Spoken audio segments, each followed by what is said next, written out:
51회를 맞이해서 서울 독립영화제 역사에 걸맞는 그 정도까지 될지는 모르겠지만 저희 촬영감독조합에서 좋은 세미나를 준비하도록 하겠습니다. 포럼 진행은요, 제가 네 분의 촬영감독님들한테 공통된 질문을 드리고 그에 대해서 자유롭게 답하는 형식으로 진행하도록 하겠습니다.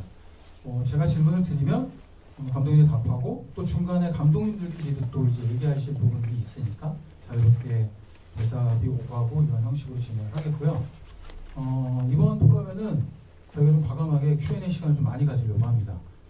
저희들이 이제 촬영 감독으로서 질문할 수 있는 것들도 있는데 사실 오신 분들이 촬영 감독님들도 계시지만 학생분들이 좀 많으시고 그러다 보니까 어떻게 보면은 독립영화제는 처음으로 이제 어떤 작품을 찍어서 올릴 수 있는 아주 좋은 영화제잖아요. 그래서 아무래도 Q&A 시간을 많이 갖는 게 어떨까 해서 저희가 좀 많이 갖도록 할 테니까요.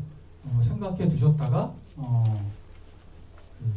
Q&A 시간에 많은 질문을 해주셨으면 좋겠습니다. 자, 그러면 일단 촬영 감독님들 먼저 소개로 시작을 해보도록 하겠습니다. 안녕하세요. 3학년 2학기를 촬영한 이주환이라고 합니다. 반갑습니다. 네, 안녕하세요. 영화 미망을 촬영한 김진형이라고 합니다. 반갑습니다. 네, 안녕하세요. 여름의 카메라 영화를 촬영한 이지민입니다. 안녕하세요. 저는 3670을 촬영한 한상길입니다. 반갑습니다. 네, 네 분의 촬영 감독님을 사실 한 자리에 이렇게 모이게 하는 게 쉽지가 않았습니다. 네. 일단 사실은 촬영 감독님들을 선택하기 이전에 우리가 가장 중요한 건 사실 작품이잖아요. 그래서 저희가 이제 작년에도 조합에서 세미나를 진행을 했었습니다. 작년에는 김지롱 촬영 감독님, 저희가 서울 독립영화제에서 포럼을 진행할 때 촬영 감독이 놓고 촬영 감독이 답하다를 했을 때 일단은 저희 조합에서 선택한 영화들에 대해서 일단은 관객들에게 어떤 답을 해야겠다는 생각을 했어요. 그래서 작년에 이제 김지롱 촬영 감독님 작품과 다른 다큐멘터리와 또 뮤직비디오를 이렇게 하는 형식을 했었고, 올해도 이제 저희가 항상 이제 수상작에 대한 어떤 저희가 선택한 이유를 관객들에게 설명해 드리고 그게 또 많은 관객들에게 보여지는 것이 좋을 것 같아서 그 부분들에 대해서 생각을 했고, 이번에는 일단 저희가 항상 서울 독립영화제와 부산영화제 또는 전주영화제 또는 부천영화제에서 조금 이슈가 됐던 영화들을 일단 리스트에 올려놨었고, 저희가 이번에 선택한 영화는 이 4작품이 됐고요. 이주환 감독님한테는 제가 초반에부터 만났을 때도 이 세미나를 해야 된다고 미리 말씀을 드렸었어요. 그리고 이제 어떤 라인업으로 할 것인가 하다가 지금 여기 계신 이제 한상일 감독님이나 이지민 감독님, 김진영 감독님, 미망 같은 경우가 이제 아무래도 작년 11월에 개봉을 했죠. 예, 그래서 작년부터 일단은 조금 이슈가 됐던 영화고, 또 여러분들 오늘 듣게 되실 거지만 독특한 워크플로우를 갖고 있어요. 예, 기간도 그렇고요. 그거는 이제 질문에서 아마 나와서 여러분들에게 들려드릴 수 있을 것 같고요. 그리고 이제 전주영화제에서 다 이제 이슈가 돼서 다 상영이 됐었던 작품들이어서 저도 보고 사실 영화를 보고 영화들이 너무 좋아서 이거는 촬영을 하는 저의 입장에서도 이거를 관객들과 같이 소통해보면 좋겠다는 생각이 들어서 이 네 작품의 감독님들을 선택하게 되었습니다. 네. 자, 그러면 본격적으로 시작을 해보도록 하겠습니다. 일단 제가 먼저 이제 질문을 드릴게요. 자, 감독님들이 아무래도 이제 작품을 만난 이유가 제일 궁금하잖아요. 어떤 감독님과 어떻게 만나서 이 작업을 하게 됐는지. 작품을 만난 게 가장 궁금하고, 첫 번째로 어떤 제작 기간이 어떻게 되는지 이것에 대해서 공통적으로 한번 질문을 드리도록 하겠습니다. 박준호 감독님이랑은 제가 전문사 동기예요. 그래서 되게 친하게 지냈고 학교 다닐 때부터 이제 우리 박준호 감독의 단편이 2편을 제가 같이 촬영을 했고요. 변성기라는 단편이랑 은서라는 단편인데 보신 분도 계실 수도 있어요. 그 작품을 같이 하면서 많이 친해지고, 근데 감독님이 이제 장편 준비를 하면서 저한테 이제 시나리오를 하나 보내줬는데 전 너무 재밌어가지고 무조건 해야 된다. 사실은 저는 준호 감독님이 하자고 하면 시나리오 안 봐도 합니다. 시나리오 고민 없이 하는데 봤는데 너무 재밌어가지고 무조건 하겠다고 했고요. 저희 영화는 프리 프로덕션은 본격적인 그 전부터 계속했지만 본격적인 프로덕션은 23년 11월부터 했고 촬영 자체는 24년 1월에서 2월 동안 21회차를 진행했습니다. 그래서 그때 당시 목표가 저희가 계절상의 이슈로 3월은 절대 넘기지 말자라는 목표였던 게 기억이 나고요. 그리고 포스트 프로덕션 같은 경우는 촬영 끝나자마자 바로 감독이 직접 편집을 해서 1년 동안 약 편집하고 작년 가을부터 제가 이제 받아서 컬러 작업을 하고 올해 전주 상영 전에 마무리했던 작품입니다. 그래가지고 전주 버전이 아마 개봉 버전인데 전주 때 조금 아쉬워서 제가 사실 감독님 몰래 약간 수정하고 개봉 버전 DCP를 내렸습니다. 네. 안녕하세요. 여름의 카메라 찍은 이지민입니다. 저희 감독 성스러운 감독님이랑 저는 그 한예종 예술사 학부 선후배 사이로 굉장히 오랫동안 알아왔고, 그리고 이제 같은 현장에서 연출자 대 촬영자로 근무한 적은 없었는데 대신 이제 하나의 프로덕션에서 함께 이제 서로 일하는 모습을 계속 보조할 만한 상황들은 많이 있었어요.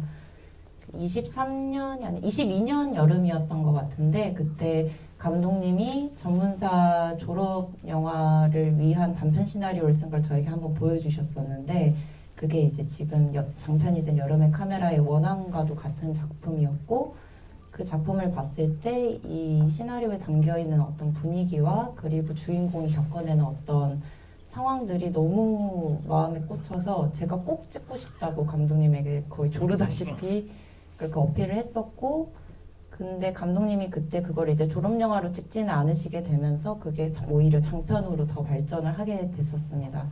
그랬는데 이제 저희가 감독님이 굉장히 추진력이 좋으신 분이셔가지고 이제 바로 이렇게 장편 시나리오를 써서 그걸 영진이 그 다음 지원에도 내셨는데 그게 또 저희가 돼가지고 이제 그걸 바로 제작에 들어가게 됐는데 한상길 감독님 겨울 영화였던 것처럼 저희는 여름 영화여서 제가 이번에 찾아보니까 23년도 5월에 최종 발표 결과가 나왔었더라고요. 그 제작 지원작이. 근데 저희가 이제 여름 영화라 8월을 놓치면 안 되는 느낌으로 갑자기 시작이 돼서 돌이켜보니까 감독님이 너무 힘드셨을 것 같고 그때는 저도 저 힘든 거밖에 생각을 못했는데 결국 8월은 좀 넘기고 9월까지 조금 이렇게 침범하게 되면서 총 18회차 그리고 나중에 이제 추가 회차를 한두 회차를 조금 더 찍게 돼서 말하자면 한 20회차 정도로 마무리가 된 영화입니다. 미망은 저기 감독님하고는 원래 그 학부 때 더 알던 사이였고요. 네, 알고 지내다가 졸업을 둘 다 하고 나서 좀 한참 있다가 좀 시간이 지나고 어느 정도 좀 기간을 두고 갑자기 찾아오셔가지고 영화 단편 영화를 하나 찍고 싶다고 얘기를 하셨었어요. 그래서 그 단편 영화를 뭐 어떤 지원 같은 것들이 없었어서 그때는 되게 소규모로 엄청 짧은 제작 기간을 가지고 한 2회차였던 걸로 기억하는데 그걸 가지고 첫 번째 그 미망의 파트였던 달팽이라는 영화를 촬영을 하게 됩니다. 하게 되고 하고 나서 그 영화제를 좀 이렇게 돌다가 단편 영화가 코로나가 시작이 돼서 한참 동안 좀 또 영화를 만들지 못하고 있다가 제 기억에 의하면 어느 날 또 저한테 연락이 오셔서 자기가 이 영화의 그 뒷부분에 대한 이야기를 썼다라고 얘기를 하시면서 근데 그 영화들이 다 각각 두 편인데 그 영화가 단편 영화의 형태를 가지고 있는 개별적인 영화다라고 얘기를 하셨고 그리고 그걸 맨 마지막에는 합쳐서 장편 영화로 만들고 싶다라고 얘기를 하셨고 그걸 가지고 이제 두 번째 영화인 그 서울극장이라는 영화를 촬영을 하게 됩니다. 그때는 좀 어딘가에서 제작 지원을 받으셨던 걸로 기억을 하고 그렇게 받고 나서 한 그 첫 번째 작품하고 두 번째 작품 사이에 한 3년 정도의 시간이 있었어요. 그동안 시나리오도 쓰시고 여러 가지 일을 하면서 계셨던 것 같고 근데 그 다음에 제가 기억하기로는 나머지 두 편이 한 번에 시나리오가 나왔던 걸로 기억을 하고 있고, 그래서 두 번째 작품까지 찍을 수 있는 돈만 있었기 때문에 그때 두 번째 작품까지 찍었었고, 그리고 나서 그 또 서울극장이 좀 영화제를 도는 와중에 저희는 마지막 작품인 그 원래 이름은 소우라는 제목입니다. 제목에 소우라는 제목을 가지고 있는 마지막 작품을 찍었는데, 그 작품은 영화제를 따로 가진 않고 단편 영화로 따로 편집을 하지 않고 바로 그걸 세 번째 작품 리어서 세 개의 작품을 합쳐서 미망이라는 장편 영화로 만들어서 상영을 하게 됩니다. 그래서 총 제작 기간이 꽤 길게 느껴지지만 사실 저희 회차가 되게 짧아요. 다 해도 한 10회차를 안 넘는 걸로 제가 알고 있기 때문에 그래서 되게 독특한 어떤 제작 방식을 가지고 있는 영화라고 할 수 있습니다. 저는 이 세 분의 끈끈함과 다르게 23년의 가을쯤에 이란희 감독님 쪽에서 전화를 받았고요. 그러고 이제 작품을 하기로 결정하게 돼서 그 다음에 24년 1월부터 이제 프리프로덕션에 합류해서 그해 4월 말쯤 아마 촬영이 끝났던 것 같습니다. 감독님은 미팅이라고 하셨고 저는 면접이라고 받아들인 단계를 거쳤고요. 네. 그래서 뭐 저는 이란희 감독님을 단편 작품이랑 감독님이란 분은 알고는 있었지만 작품도 봤고, 근데 감독님께서는 이제 이 작품을 준비하면서 주변 지인분들한테 이제 저를 추천받았다고 하시더라고요. 그래서 감사하게 작업을 하게 되었습니다. 이분들이 이렇게 에너지가 없는 분들이 아니거든요. 오늘따라 이렇게 에너지가 없으시지 식사를 하셨는데. 그 제작 기간이 조금씩 다 다르세요.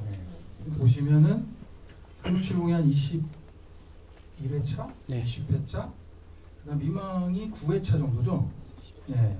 그리고 그 3학년 2학기도 한 30회차 미만. 네네 맞습니다.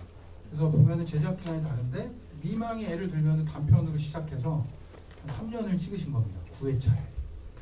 그래서 영화가 나오는 거고, 그래서 영화를 보신 분들은 아마 독특한 느낌을 받으실 거라고 생각이 들어요. 청계천의 모습들이나 이런 부분들이. 그래서 제작 기간이 조금씩 특별하게 이제 다르고, 거기 안에서 영화만이 갖고 있는 독특한 그 색깔이라든가 느낌 같은 것들이 나오는 것 같습니다. 그 제작 기간에서 촬영하면서 특별한 상황들이 좀 있으셨는지 좀 듣고 싶어요. 그러니까 아무래도 뭐 여름, 겨울, 그다음에 뭐 사계절이나 기간들이 많다 보니까 어려웠던 점이 무엇이 있는지가 궁금한데요. 그 이란희 감독님이랑 작업하면서 다른 작업과 조금 달랐던 부분, 그러니까 특이사항을 좀 말씀드리고 싶어요.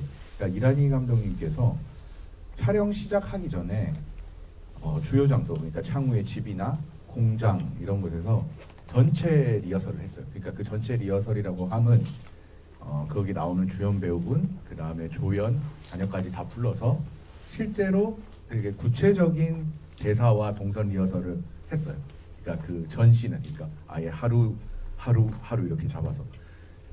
근데 이게 흔하지 않은 경우잖아요. 근데 저희한테는 되게 감사했죠. 그래서 각 파트들이 다 와서, 대부분이 다 와서 점검할 것들 점검하고 체크하고. 그러니까 그렇게. 근데 그 전해 제가 토리와 로키타를 보러 간 적이 있거든요. 그 다르덴 형제 감독님들 내한했을 때 그 비슷한 말씀 하시더라고요. 그 제가 코엑스에서 그 GV도 관람을 했는데 그분들이 두 배우 있잖아요. 그 배우들을 데리고 실제 장소와 공간에서 전체 리허설을 하셨다고 하더라고요. 근데 그거를 찍으셨대요. 그분들은 한 분이 캠코더로 찍으시고 한 분은 이제 연출 역할을 하시고. 그러니까 조금 맞닿아 있는 것 같아요. 그래서 저희 이제 작은 영화 작업들이 좀 이게 생각하기 어려울 수는 있는데, 또 저희 작은 독립 영화니까 또 더 생각을 바꿔보면 좀 고집 부려보면 해볼 수 있는 거 아닌가라는 생각이 듭니다. 방금 말씀하신 거에 비슷한 결로 저희 그 미망도 사실 그 두 번째 작품이든 첫 번째 작품이든 세 번째 작품과 마찬가지인데, 그 현장에 가서 배우들과 카메라를 들고서 실제로 길을 걸어보면서 리허설을 했어요. 근데 그걸 할 수밖에 없는 상황이 이기도 했고 왜냐면 그 대사의 구간과 이제 저희가 그걸 어디서부터 어디까지를 어떻게 찍을지를 정해야 됐기 때문에 그런 것들 리허설을 반드시 해야 됐었고 근데 그게 가능할 수 있었던 게 오히려 더 저희 어떻게 보면 친구들끼리 만드는 작은 영화여서 그런 게 가능하지 않았을까라는 생각도 들어요. 그러니까 이게 오히려 더 큰 영화면은 더 그런 리허설을 하는데 되게 복잡한 생각들이 더 많이 들어가야만 하는 거잖아요. 그게 아니었기 때문에 더 좋은 영화를 위해서 서로 다 시간을 내서 그런 시간을 가질 수 있다라는 게 되게 그 작은 영화들의 장점이라고 생각을 합니다. 두 분 얘기 이어서 생각을 해보면 저희 영화는 말씀하신 것 같은 리허설의 상황이 많지는 않은 영화였는데 환경적으로 근데 그래서 이제 촬영을 하는 입장에서 조금 고난이도라고 생각했던 부분도 있었지만 저희가 이제 개봉을 하지 않은 작품이라서 굉장히 구체적인 줄거리로 말씀드리는 게 좀 조심스럽게 느껴져서 좀 단순화해서 말씀드리자면 저희가 굉장히 주인공들이 감정이 격해지는 어떤 시퀀스가 있거든요. 그때 원래 계획대로는 저희가 콘티를 이렇게 나눠서 찍을 계획이었는데 가장 중요했던 첫 번째 컷을 찍으면서 감독님이 쭉 뒤에 이제 연기 상황까지 주인공을 연기하고 있던 김시아 배우도 감정이 굉장히 드라이브가 걸려 있었고 그래서 쭉 이렇게 이어서 찍었던 적이 있었어요. 그것을 찍으면서 저는 사실은 갑자기 진행된 상황에 이제 대응을 하면서 저 역시도 배우의 연기에 굉장히 압도당한 경험이 있긴 있었지만 동시적으로 굉장히 제가 실수한 부분들 이제 그때 짐벌을 가지고 촬영을 하느라고 제가 좀 오퍼레이팅적으로 실수하던 부분들에 대해서 굉장히 많은 고민이랑 그런 방어적인 마음이 있었는데 감독님이 지금 이 테이크가 너무너무 좋고 이거를 원 테이크로 자기는 쓰고 싶다라고 해서 사실은 굉장히 절망적인 마음이었거든요. 약간 나는 준비가 안 되는데 이런 느낌으로 보신 분들은 말씀이 죄송한데 보신 분들은 아마 아실 건데요. 굉장히 좋습니다. 근데 그게 첫 번째 결론적으로 첫 번째 테이크가 쓰인 것으로 알고 있는데 계획되지 않아요. 네 번째 테이크였다고 감독님께서 알려주셨습니다. 네, 다행이었네요. 그래서 어쨌든 그때도 그래서 감독님이 반대쪽 상황을 안 찍겠다, 안 찍어도 괜찮을 것 같다는 결정을 현장에서 하셨는데 저는 제가 못한 것만 좀 생각을 하느라고 이러면 안 되는데 이런 생각이 있었거든요. 그랬는데 결론적으로 영화가 완성되고 봤을 때는 그 판단이 옳은 것이었고 때로는 현장에서 그렇게 이제 소모적이지 않은 부분을 줄여나가는 방법 중에 하나로 감독님이 그런 판단을 했던 부분들이 되게 저희에게는 또 리허설은 없었지만 다른 방식으로 얻어가는 점이 있었던 포인트이지 않았나 그런 생각을 해봅니다. 또 나중에도 질문이 나올 텐데 일단 내 작품이 공통되게 매력적인 샷들이 있어요. 그러니까 이 샷이라는 게 처음 시작해서 끝나는데 다 롱테이크들이 좋습니다. 네. 그래서 이 3670 같은 경우도 롱테이크나 이런 부분들에 대해서 얘기하시면서 자연스럽게 얘기해 주시면 될 것 같아요. 저는 날씨가 나왔기 때문에 사실 저는 겨울을 매우 싫어하는데 항상 장편을 찍게 되면 겨울에 찍게 되더라고요. 그래서 전에 찍었던 것도 겨울에 서핑하는 영화를 찍었거든요. 겨울 양양바다에서 서핑하는 영화를 찍었었고 그전에도 겨울에 밖에서만 돌아다니는 영화를 찍었었는데 이번에도 본의 아니게 겨울 시즌에 찍을 수밖에 없는 영화였어가지고 개인적으로는 저희가 추워서 항상 패딩을 2장 입거든요. 그래서 너무 추웠던 기억인데 다행히 화면상 날씨는 너무 좋아서 그때 다 위에서 도와주셔서 눈 올 때 눈 오고 비 올 때 비 오고 해 있을 때 해 있어가지고 스케줄러가 그걸 되게 잘 짰어요. 그래서 그게 되게 좋았고요. 공간적으로 저희가 영화 보시면 알겠지만 저는 개인적으로 이 영화를 통해서 이 세계에 대한 걸 처음 경험을 했고 되게 새로운 것들도 많았고 낯선 것도 있고 되게 재밌는 요소도 있고 재밌더라고요. 그래서 아마 그 철조언니와 좀 다른 의미지만 그래도 비슷하게 흡사한 게 이 영화에 참여를 했는데 되게 낯설어서 오히려 더 재밌었고 그 다음에 실제 공간들에서 촬영을 했기 때문에 촬영 공간들이 별로 카메라에 친화적이진 않았어요. 그러니까 이제 매우 좁아서 있는 기억이 있고 저희 포커스 플로도 좁아서 힘든 기억밖에 없다고 했어요. 좁아서 화장실에서 포커스 플링하고 이런 거죠. 아니, 왜 힘들어요? 좋은 샷이 나오는 거죠? 그런 부분들이 있잖아요. 촬영을 해보시면은 샷들이 되게 전 이제 내 편의 영화들이 다 그런 샷들이 있어요. 힘든 기억은 약간 좁아서 힘들었던 힘듦이 있는데 또 화면상은 예쁘게 나와서 너무 좋았고요. 네, 너무 사실은 이게 미화될 수도 있는데요. 이미 시간이 지나서 항상 저희 촬영팀하고 조명팀 친구들끼리 만나면 항상 3670 얘기를 하거든요. 근데 다 재밌는 얘기밖에 안 나오는 거예요. 실제로는 힘들었었는데. 관객들을 만나서 좋은 평가도 받고 그래서 그런 부분도 있지 않을까요? 그러면 이제 항상 하는 얘기가 이제 저희 퍼스트 같은 경우는 3670대로 가고 싶다. 이 얘기 많이 해요. 힘들었는데. 예. 그래서 되게 기억에 너무 좋게 남아있는 부분입니다. 아니, 얘기하시다 보니까 이제 그런 것 같아요. 그러니까 이게 아까 한상희 감독님 얘기하셨을 때 뭐 감독님이 뭐 얘기하시면 시나리오를 안 보고도 작업을 하겠다 그런 경우 있잖아요. 근데 그걸 떠나서 이제 촬영 감독은 처음에 시나리오를 사실 받고 그 시나리오를 내가 어떤 느낌으로 읽은 다음에 공간과 배우들을 만나면서 어느 정도 픽스를 해나가잖아요. 그래서 저는 일단은 뭐 친분들이 다 있으셔서 작업을 하셨지만 또 아닌 감독님들도 계시지만 시나리오를 처음 봤을 때 첫 느낌하고 그랬을 때 이 영화를 어떻게 작업해서 만들어 나갈지 촬영 감독은 특히 스토리텔링, 이미지 스토리텔링에 대한 것들을 좀 많이 고민을 하잖아요. 그런 부분들에 대해서 조금 좀 신경 썼던 부분들이 있으면 얘기해 주시면 좋을 것 같습니다. 저 같은 경우는 감독님이 시나리오 처음 봤을 때 느꼈던 게 되게 날 것 그 자체였어요. 제가 느끼기에 거의 로우 형태였는데 오히려 그래서 너무 좋았고요. 영화 느낌 너무 좋게 받았어요. 근데 이제 내용상 보시면 알겠지만 저희는 퀴어 영화 성격도 있기 때문에 사실은 제가 살짝 그 부분에 자신이 없어요. 왜냐하면 그 세계를 잘 그때 당시는 이해를 못했어가지고. 근데 이제 영화를 작업하면서 좀 이제 어느 정도 이해가 되고, 근데 또 영화를 자세히 시나리오를 읽으면 이게 되게 심오한 이야기예요.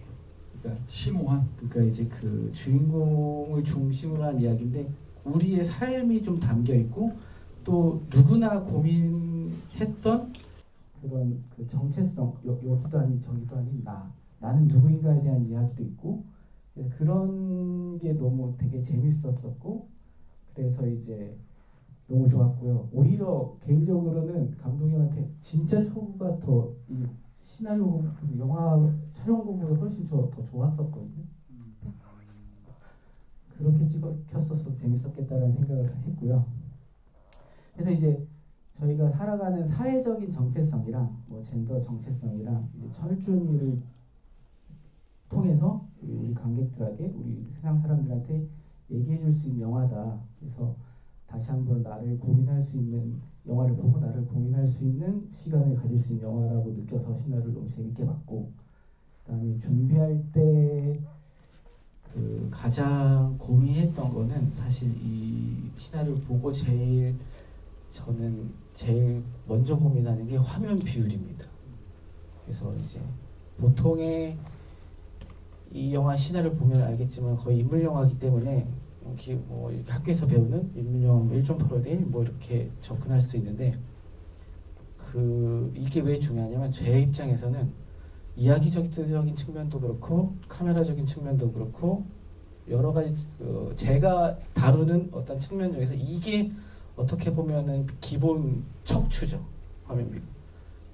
그걸로 모든 게 결정이 되기 때문에 엄청 고민을 많이 했습니다. 근데 감독님이랑 얘기를 많이 나누는데 근데 감독님의 전작들은 2대1도 사실 그때 당시 제가 빡빡 우겨서 찍었고 1.85대 1이 많아요. 근데 감독님도 얘기하다가 2.39대 1을 이제 도전하고 싶어 했고 그 다음에 제 이제 여러 가지 의미로 이 영화는 좀 가로로 긴 이미지가 더 철준이가 저희 영화 주인공 이름이거든요. 철준과 그 주변 친구들의 관계성을 표현하는데 더 어울리는 것 같다라고 해서 그럼 이제 어디까지 가냐면 그러면 2.35대 시네마스코프니까 아나필 렌즈로 찍고 싶다.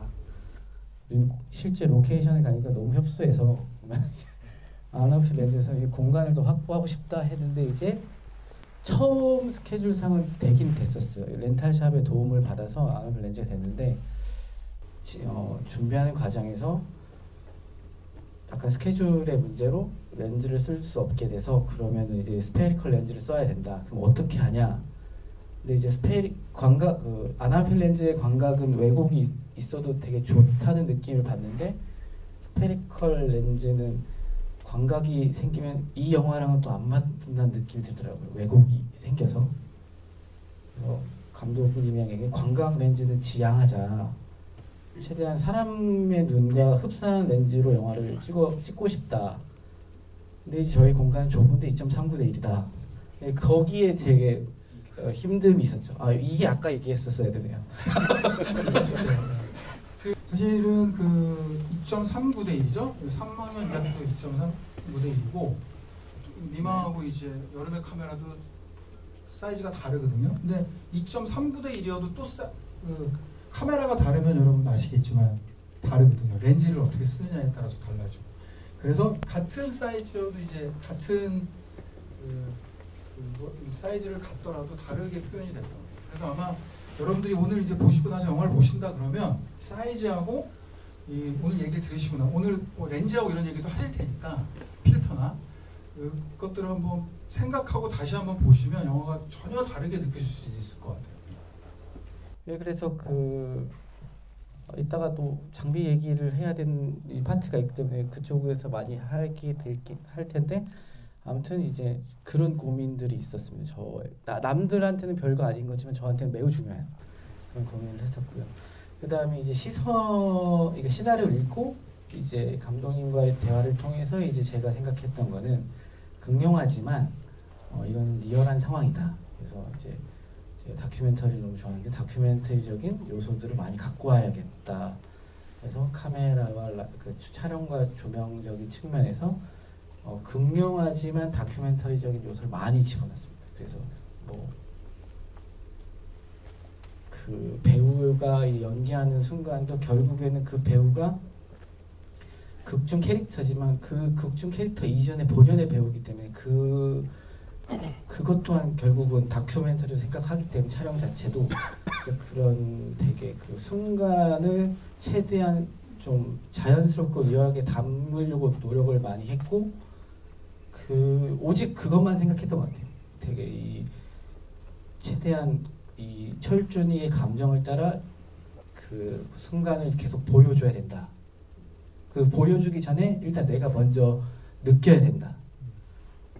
그 생각으로 이제 촬영을 임하겠다는 시나리오 읽고 생각을 했던 것 같아요. 저는 그 시나리오 받아들고 제가 좋아하는 영화인데 이창동 감독님 영화 중에 버닝의 그 물류창고 씬이 있어요. 그 간략한 내용은 종수가 그 면접을 기다리면서 햄이랑 통화하는 장면이 있고 그 다음 커트로 들어가서 어떤 관리자가 오면서 이렇게 좌로 번호 이렇게 하면서 하면 종수가 기분 나빠서 나가는 그 장면이 계속 떠오르는 거예요. 이상하게. 계속 그러니까 이유는 모르겠어요. 그러니까 그 시나리오를 읽고 그 장면이 그 버닝은 제가 좋아하는 영화인데 그 씬이 떠올라서 계속 바탕화면으로 이렇게 켜놓고 있었어요. 그러다가 그렇게 계속 이제 이 프리프로덕션을 하는 동안 있다가 감독님을 만나서 이야기를 하면서는 제가 제일 중점 뒀던 거는 딱 하나입니다. 영화에 사람이 많이 나오게 해주십시오. 근데 왜냐하면 독립 영화나 작은 영화를 많이 하셨던 분들은 겁을 내세요. 사람이 많이 나와야 돼. 근데 이 영화에 사람이 많이 안 나오면 저는 사실성이 확 떨어진다고 생각하거든요. 그러면 관객들에게 이 신뢰감이 그러니까 와닿을 수 없다고 생각을 해요. 그래서 프리프로덕션 때는 가면 감독님 만나면 여기 한 50명 있으면 될까요? 좀 더 있으면 좋겠는데 그러면 PD님 만나면 또 얘기하고 근데 이게 돈의 문제라기보다는 이렇게 왜 필요한가에 대한 인식의 문제인 것 같아요. 그래서 뭐 저희가 이제 작은 작업 많이 하지만 이제 뭐 지인의 도움을 받는다거나 해서 어떻게든 이 화면 안에 꽉꽉 우겨 넣어야 한다. 그거를 제일 중요한 저는 마음으로 감독님한테 PD님께 얘기를 해서 2.35대 1 안에 많은 사람들을 이렇게 넣으려고 노력을 했던 거죠. 이 공당과 공장한 풍경 안에서. 그래서 그렇게 노력을 했습니다. 사실 저는 촬영을 할 때 이게 어떻게 보면은 저희 특성일 수도 있겠는데 일단 기본적으로 촬영에 저라는 사람이 보이는 거를 별로 좋아하지를 않습니다. 네, 않는 것 같아요. 왜냐면 영화는 저도 이제 연출을 하는 사람이기 때문에 더 그런 생각을 하는 걸 수도 있겠는데 영화는 그 감독의 눈으로 바라본 세상을 그리는 거라고 생각을 하거든요. 네. 사실 민망의 첫 작품을 같이 촬영을 했을 때 그 달팽이라는 그 작품을 촬영했을 때 이분이 이제 나 청계천 가서 찍고 싶은 영화가 있는데 이게 너무 청계천 너무 예쁘고 아름다운 것 같아라고 했을 때 저는 서울 출신이거든요. 근데 그게 좀 공감이 안 되는 거예요. 제가 느끼는 청계천은 더럽고 되게 바쁘고 사람들 되게 표정 안 좋고 그런 공간이거든요. 근데 감독님 뭐 이런 얘기를 해도 될지는 잘 모르겠는데 계셔가지고 그냥 할게요. 네, 저기 앉아 계시네요. 네. 감독님은 서울 출신이 아니십니다. 네, 경남 산청이라는 곳에서 올라오신 분이세요. 감독님 어디 계세요? 네네. 네. 반갑습니다. 네, 되게 도회적으로 차려입고 오셨는데 죄송해요. 아무튼 어쨌거나 근데 그래서 거기서 처음 안 거예요. 이 어떻게 보면은 내가 느끼기에는 가짜일 수도 있을 것 같은 이 어떤 묘사들이 어떤 이 도시에 처음 올라온 사람의 입장에서 바라본 어떤 그 도시의 중심이잖아요. 서울의 중심이잖아요. 그 모습이 이렇게 보일 수도 있겠구나. 그럼 그 사람의 눈에 담긴 것처럼 이걸 어떻게 찍을 수 있을까를 고민을 많이 했던 것 같습니다. 네, 그런 방식으로 좀 접근을 했던 게 이미지적으로 고민을 많이 했던 부분이고 화면비에 대한 이야기를 했던 것도 감독님이 저랑 학부 다닐 때 저한테 이거 영화를 만들면서도 마찬가지지만 본인이 사진을 찍고 돌아다니세요. 네, 많이 찍고 돌아다니시고 여행도 많이 하시고 그런 걸로 알고 있는데 사진을 많이 보여주셨었어요. 저한테 사진을 많이 보여주셨어가지고 제가 아까 말씀드렸다시피 저희 기존은 감독의 눈에 비친 모습을 제가 어떻게 그릴 수 있는지가 저한테 되게 중요한 일이기 때문에 이 사람의 비친 이 프레임 그대로를 이 사람 눈에 비친 이 프레임 그대로를 좀 영화 안에 이 공간을 보여주는 어떤 맥락 안에 담아야겠구나라는 생각을 했었고 그래서 처음에는 달팽이를 찍을 때는 또 비하인드일 수도 있겠는데 처음에 그 현장에서는 3대2를 결정을 해서 3대2를 모니터링을 하면서 촬영을 했었습니다. 첫 번째 작품을 찍을 때인데 편집단에서 이제 편집자님과 얘기를 하시면서 1.66대 1이라는 화면 비율이 조금 더 어울리는 것 같다라는 얘기를 하셨고 그래서 그게 받아들여져서 그래도 조금은 좁아요. 바로 내보다는 좁은데 그게 받아들여져서 그 다음 작품을 찍을 때부터는 모니터링을 66대 1로 하면서 1.66대 1로 하면서 그런 작품을 찍게 된 것 같아요. 그리고 감독님은 본인은 생각하기로는 뭐 자기는 다양한 영화를 하고 싶고 자기도 육진성부대 이런 것도 하고 싶고라고 생각은 하시는데 그 다음 작품을 써오시는 것도 그렇고 제가 느끼기에는 본인의 어떤 프레임이 있는 것 같아요. 마치 안드레 아놀드 감독님이 4대3으로 계속 영화 찍는 것처럼 똑같이 그런 게 있는 것 같다는 생각을 그냥 은지시 하고 있는 것 같아요. 물론 그거에 너무 제한을 두려고 하지는 않겠지만 그냥 각자마다 갖고 있는 어떤 그 프레임이라는 게 있는 것 같습니다. 그래서 그거를 어떻게 제가 본인의 어떤 언어로 어떻게 표현할지 몰라서 영화를 만드시는 걸 테니까 그걸 제가 어떻게 더 구체적으로 만들 수 있을까를 많이 고민을 하는 편인 것 같습니다. 제가 느끼기에는 단편 영화의 시나리오에서 장편 영화 버전이 되고 장편 영화에서 또 이제 촬영국까지 가는 과정에서 약간의 톤 변화가 있었다고 저는 생각을 했어요.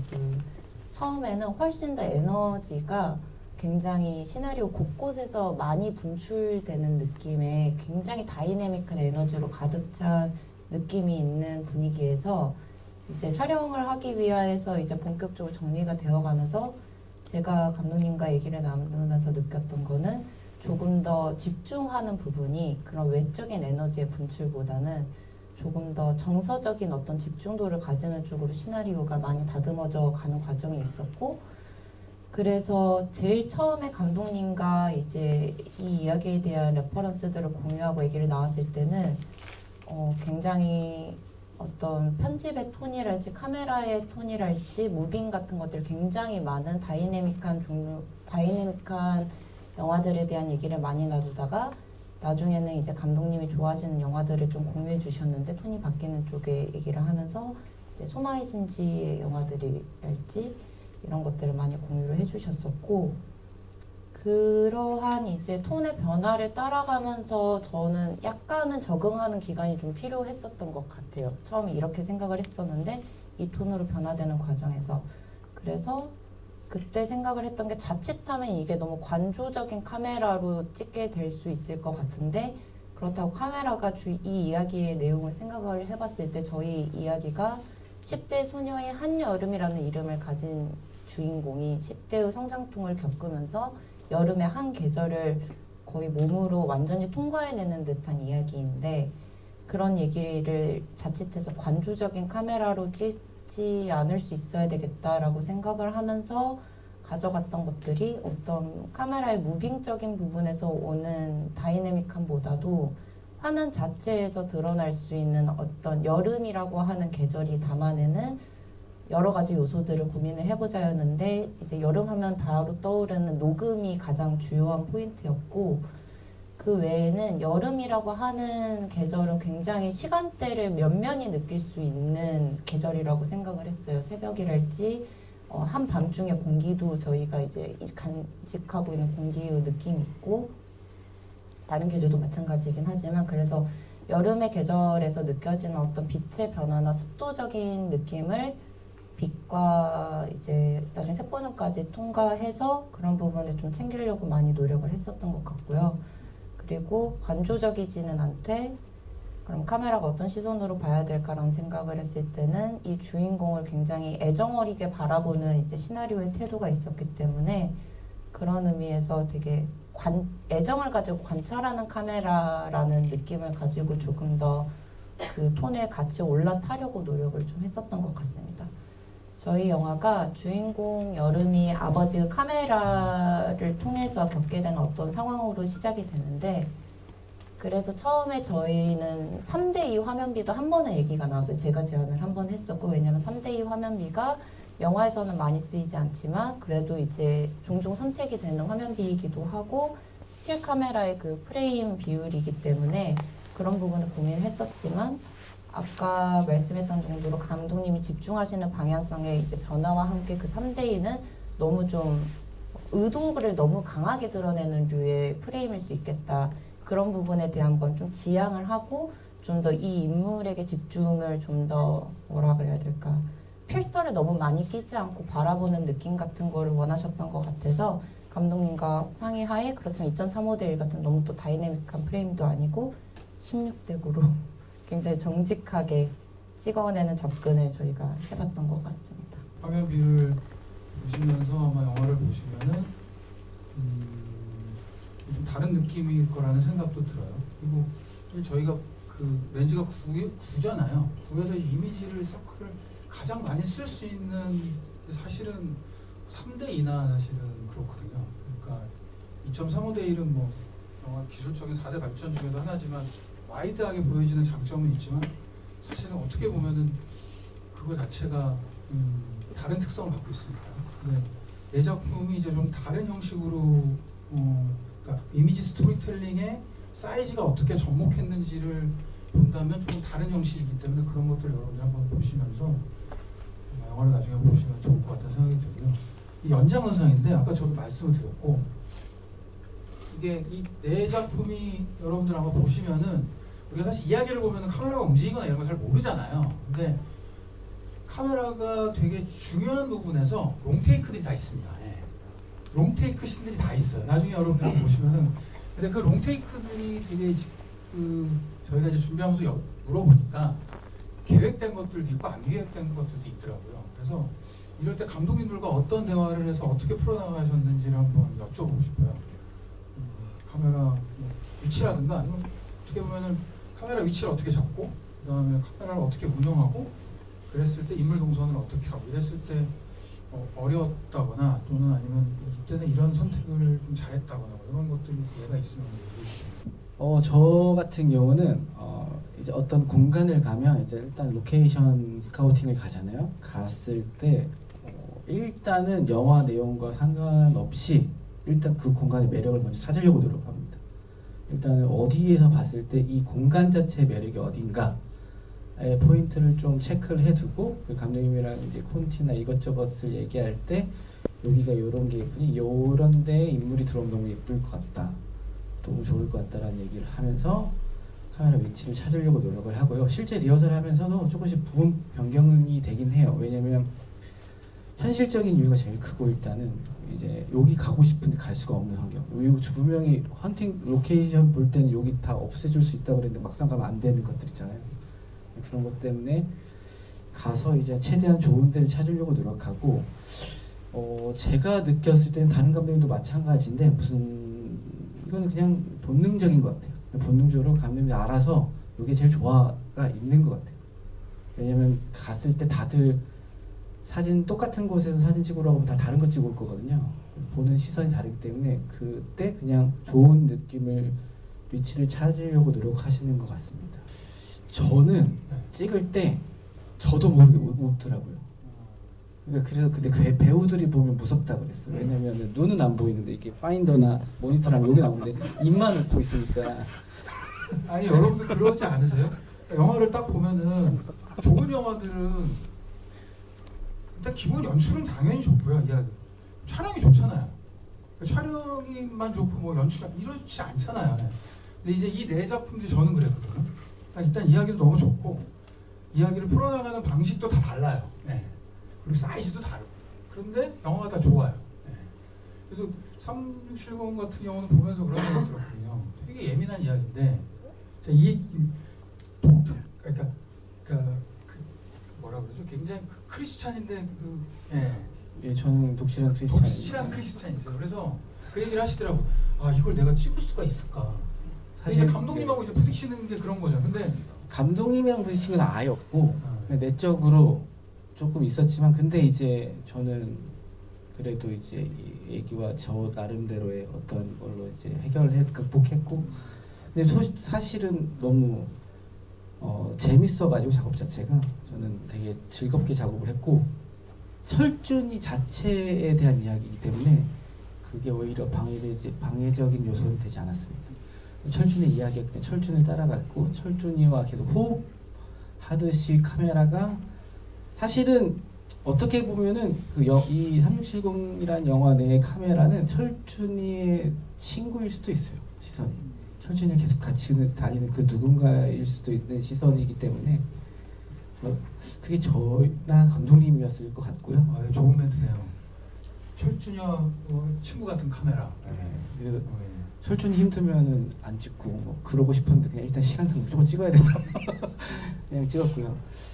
저도 그 감독님이 기본적으로 핸드헬드에 대한 의지가 있었고요. 저 역시 시나리오를 읽고 이 영화는 핸드헬드로 찍어도 좋겠다라는 데 완전 동의를 했고요. 근데 한 가지 의문이 들었던 건 집에서 창우가 굉장히 편하게 앉아 쉬는데 나는 왜 카메라를 어깨에 메고 있어야 되지? 뭐 이런 생각이 들더라고요. 그래서 이거는 좀 제가 감독님을 했어요. 집에 가서는 나는 매지 않겠다. 트라이포드에 올려놓고 그렇게 찍겠다. 세게 얘기하셨어요, 진짜. 그럼요. 왜냐면 왜 얘들은 쉬는데 나는 왜 메고 있어야 돼?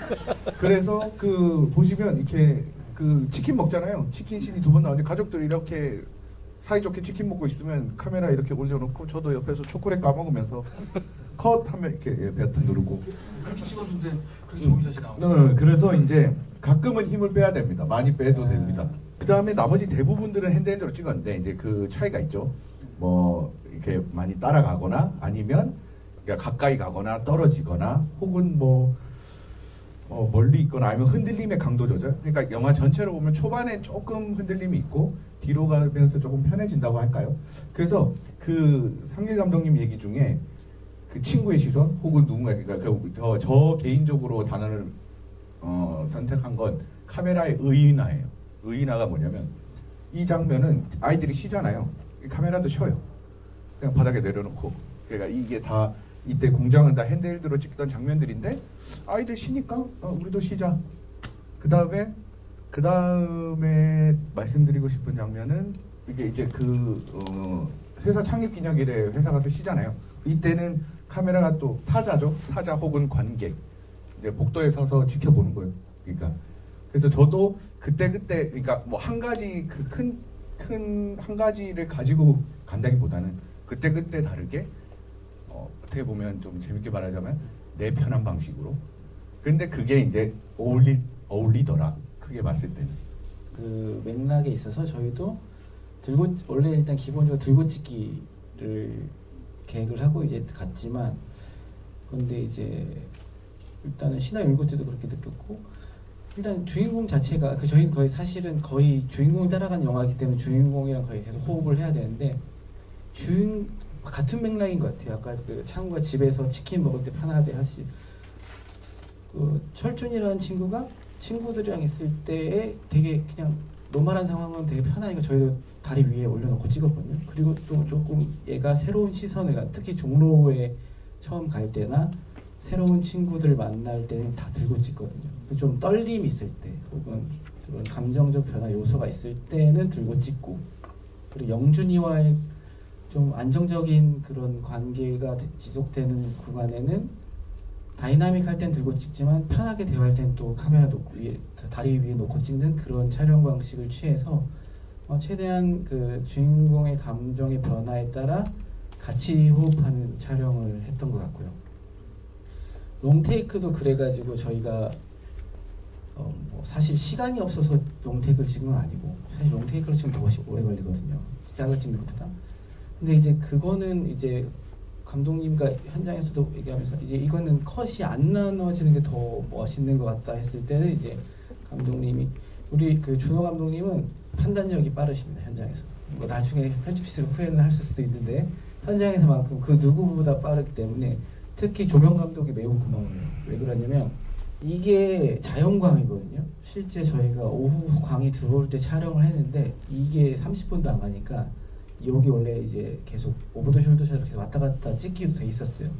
이 순간이 너무 잘 찍혀서 조명 감독이 이제 이걸 어떻게 컨테이너에 맞추나 이 고민을 하고 있었어요. 라이트로. 근데 우리 조명 감독님이 이거 너무 좋다. 이거 끝내고 좀 필요한 것만 따자 해서 그 시간에 찍었어요. 30분에. 그렇기 때문에 저희 입장에서는 너무 감사하죠. 3학년 2학기를 나중에 한번 보신다 그러면은 저희가 준비하면서도 얘기했는데 네 작품 모두가 어떠냐면 촬영의 가장 기본적인 것들 너무 잘 지키셨어요. 그러니까 우리가 말하는 전경, 중경, 후경 있잖아요. 이제 평면의 입체감을 만들어내야 되는데 그게 가장 저는 이주환 촬영 감독님의 3학년 2학기가 제일 그게 더 와닿았었던 것 같아요. 굉장히 정적인 핸들드의 그런 전경, 중경, 후경의 모든 영화들이 다 그거는 가지고 있는데 그런 부분들이 되게 좋아. 거기에 이제 다 감독님들마다 특색 있는 핸들드의 롱테이크가 있으니까 그게 이제 영화를 보는 맛, 그다음에 영화를 보면서 촬영을 보는 게 사실 인물의 감정을 보는 거잖아요. 그 맛이 있더라고요. 이 장면을 찍을 때가 가장 그런 감독님과 공통된 판단이 이제 합일이 됐었던 순간들이 있었는데, 일단은 저희가 기상 상황을 선택해가지고 스케줄을 짤 수 있을 만한 그런 넉넉한 상황은 아니었어요. 다른 작품들도 아마 마찬가지셨을 텐데, 근데 이제 전날 비가 오는 상황을 저희가 이제 저 씬을 찍을 때 마주하게 됐었는데, 그것도 저희에게는 분위기상 굉장히 좋은 이제 접근이 됐었고, 그런 과정에서 저 씬 또한 굉장히 긴, 카메라가 거의 움직이지 않는 느낌으로 이제 들어가는 굉장히 긴 롱테이크의 호흡으로 저 장면에서부터 이어져서 저 두 사람이 함께 시간을 쭉 과정을 견뎌내는 어떤 지점까지 가는데, 그런 걸 딱 찍었을 때 저도 말씀하셨다시피 이 컷으로 됐다, 이거면 이게 제일 좋다라는 느낌이 있었을 때 감독님도 이제 모니터 쪽에서 이제 그런 얘기를 하셔가지고 이렇게 한 컷으로 끝내는 그런 순간들을 좀 긴밀하게 얘기할 수 있었을 때 굉장히 촬영자로서는 그 현장에서 기쁨을 많이 느끼게 되는 것 같고요. 어떤 합일되는 지점을 발견하게 됐을 때. 그리고 저희는 로케이션을 선택을 할 때 영화 전반적으로 시나리오에서도 그렇고 감독님이 디자인한 세계관이 있어요. 저희 영화는 아주 현실적인 고등학생의 모습이라기보다는 감독님이 조금 더 이 이야기를 설명하기 위해서 꾸려놓은 어떤 약간의 리터칭들이 있거든요. 예를 들어서 저희 영화에서는 핸드폰을 이제 예를 들어 핸드폰으로 뭐 하는 장면이 나오면은 굉장히 편리하게 넘어갈 만한 장면들도 절대 그렇게 넘어가지 않고 감독님이 의지를 가지고 이제 꾸미신 어떤 분위기가 있는 건데 그 톤이 그런 부분들이 있었는데 그래서 이제 그런 방향에서 생각했을 때 가능한 이렇게 현실적인 느낌이 드는 간판이랄지 조금 그런 부분들을 이렇게 많이 피해서 어떤 앵글들을 최대한 잡으려고 했는데 약간 아쉬운 로케로 결정된 부분들도 한두 군데는 있었지만 전반적으로는 그런 느낌으로 조금 어떤 감독님이 만드는 세계관의 디자인으로 공간이 보일 수 있게 하려고 했던 것 같고 그래서 이제 예를 들어서 학교에서 어느 반을 선택해서 뭐 교실을 찍을 거냐 했을 때 당연히 이제 조명이 유리한 층수랄지 이런 것도 고민을 했고 더불어서 이제 창문으로 가장 나무가 많이 보이는 반 이런 부분들을 이제 중점적으로 선택을 했다거나 2층에서 주로 찍으셨다고. 네, 저희는 2층에서 주로 찍었고 근데 이제 여러 가지 요소들 중에서도 이 창문을 찍었을 때 이쪽 방향에서 찍어도 나무가 걸리고 이쪽 어차피 교실 디자인은 다 비슷비슷하니까요. 굳이 거기에서 차별점을 찾는다면 그런 부분들도 생각을 했었고 그 학교 내내 학교의 일을 이제 로케이션을 하면 헌팅을 하면서 어떤 공간들을 쓸까라고 했을 때도 좀 더 그런 어떤 다양한 아주 현실적인 의미에서의 동선보다는 조금 더 어떤 보는 즐거움이 있을 수 있는 공간들을 또 찾으려고 노력한 부분들도 있었던 것 같습니다. 저희는 이게 뭐 저희가 그 영화를 배운 방식의 어떤 감독님과 제가 같은 어떤 결에서 영화를 시작을 했다고 생각을 하기 때문에 그래서 기본적으로 저희는 영화에서 가장 중요한 게 뭐냐라고 얘기를 했을 때는 저도 그렇고 감독님도 그렇고 연기라고 생각을 합니다. 그래서 기본적인 기조가 그 연기를 어떻게 하면 최대한 안 끊고 보여줄 수 있는 거 되게 중요한 요소라서 그거를 어떻게 하면 최대한 오랫동안 담을 수 있을 것인가가 이 영화의 첫 번째 편 그리고 두 번째 편의 주된 목표였고 그럼에도 불구하고 카메라가 그 움직이지 않고 한조적으로 봐야 한다면 어디에서 위치를 해야만 하는 것인가는 자연스럽게 거기여야만 한다가 나왔던 것 같아요. 물론 그 첫 번째 편 같은 것들은 이제 그 대낮에 청계천에 사람들이 그렇게 많이 지나다니는데 그거를 사실 그렇게 찍을 생각을 거의 사람들이 안 하겠죠. 사실 그거 통제도 불가능한 거고 그 뎁스도 있게 찍고 싶으니까 다 뒤까지 멀리까지 보이게 그렇게 찍는 게 사실 별로 유리한 선택은 아니잖아요. 하지만 뭐 저희가 그런 어떤 같은 어떤 그 결을 가지고 있는 사람이었기 때문에 그것보다 사실 그 주인공들이 그 주변에 있는 어떤 우리가 보이지 않았으면 좋겠는 것들 그런 것들보다 주인공이 조금 더 위에 있다면은 영화의 이미지 안에서 예를 들어서 뭐 의상을 선택할 때 되게 극명하게 그 주인공이 딱 먼저 그 화면 안에 먼저 드러나게끔 보이는 의상을 입힌다던가 그런 의도들을 통해서 내가 제일 먼저 눈이 가는 사람이 주인공만 될 수 있다면은 로메르의 그 영화에서 우리가 보듯이 그냥 그 주변을 지나가는 사람들이 아무렇지도 않게 카메라를 쳐다보는데 그냥 그걸 그대로 영화관에 틀듯이 똑같이 그냥 연기 있게 조금 더 접근해도 되지 않을까라고 생각을 했었고 그래서 저도 많이 숨으려고 노력은 했는데요. 카메라가 첫 번째 편에서는 보는 사람들도 있고 숨으려고 막 하다가 보니까 뭐 중간중간에 뭐 차 안에 들어가기도 하고 뭐 여러 가지 시도들이 있었습니다. 근데 그런 것들이 이제 최대한 그 연기를 끊지 않고 어디서부터 어디까지 길게 보여줄 수 있을까에 대한 고민으로부터 온 거였고 두 번째 편을 찍으면서는 카메라가 이들을 좀 따라갔으면 좋겠는데 또 그게 언제부터 따라가는 게 좋을 것인가에 대한 고민들이 되게 많았던 것 같은데 그게 단순히 카메라 무브먼트의 문제만이 아니라 사실 저는 감독님하고 얘기할 때 결국에는 가까워졌다 멀어졌다 하는 어떤 샷들을 찍다가 카메라가 계속해서 똑같은 그 거리감을 유지한 채로 따라가는 그런 상황으로 바뀌는 거거든요. 카메라가 움직인다는 거는. 네, 그러니까 걸으면서 이야기를 하는 장면인데 네, 그 장면 속에서 왜 우리가 똑같은 거리를 유지하면서 보고 봐야 하는 것인가, 그럼 그게 언제가 되어야 되는 것인가, 영화 안에서 그런 고민들을 많이 하면서 찍었던 것 같습니다. 네. 네. 그리고 뭐 마지막 그 영화 같은 경우는 사실 좀 제가 욕심이 더 많이 났었어요. 그때 이것들을 쌓아 올려가면서 마지막 영화이기도 했고, 근데 그 영화를 찍으면서 그 하나의 계속 제가 자주 얘기하고 다니는 그 에피소드인데, 원래 그 차 씬에서 저희가 레카를 하루 딱 빌릴 수 있었기 때문에 굉장히 제한된 예산이었기 때문에, 그래서 이제 그 차 씬에서 이제 해가 지고 나서 밤거리에서 그 택시 안에서 얘기를 하는 장면이 있습니다. 근데 그 얘기를 하는 장면을 저는 어떻게든 그 촬영 감독이라는 게 원래 기본적인 어떤 그 스탠스가 아무리 그래도 감독님보다는 조금 더 이 영화가 어떻게 하면 더 많은 사람들한테 보여질 수 있을까를 생각하는 입장에서 당연히 촬영 감독이라면 그래 감독이 다 됐다고 하더라도 내가 그래도 한 컷 두 컷 더 찍는 게 좋지 않겠냐, 커버리지를 당연히 저는 얘기를 해야 되는 게 저의 책임이라고 생각을 하는데, 그래서 그런 샷들을 좀 나눠놓은 씬이 있었어요. 근데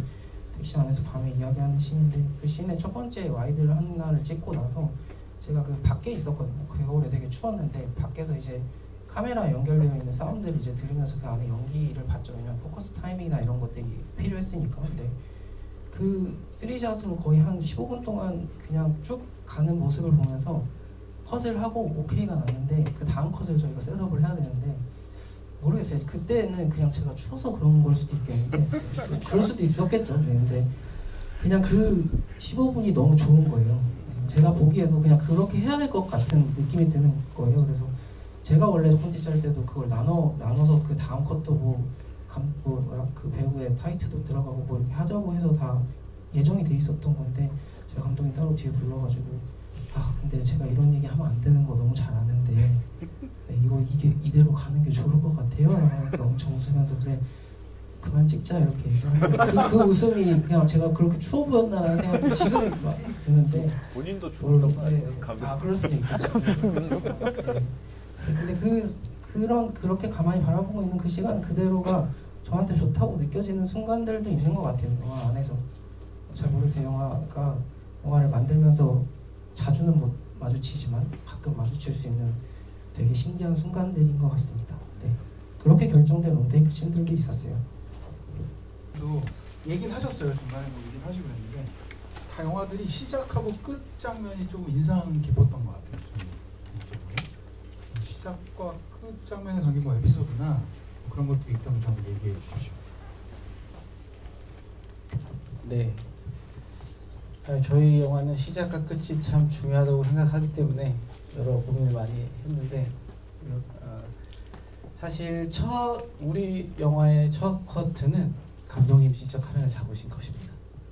제가 촬영하면 전 옆에 카메라 옆에 있었고 감독님 직접 촬영을 했어요. 제가 많은 고민을 했는데 또 일단 박준호 감독의 첫 장편 영화이고 여러 가지 고민을 하다가 우연치 않게 어쩔 수가 없다 촬영하신 김우영 촬영 감독님의 예전 인터뷰의 영상을 봤어요. 김우영 촬영 감독님 얘기하시기로는 제일 좋은 컷은 감독이 직접 찍는 거야. 이런 말씀을 하셨어요.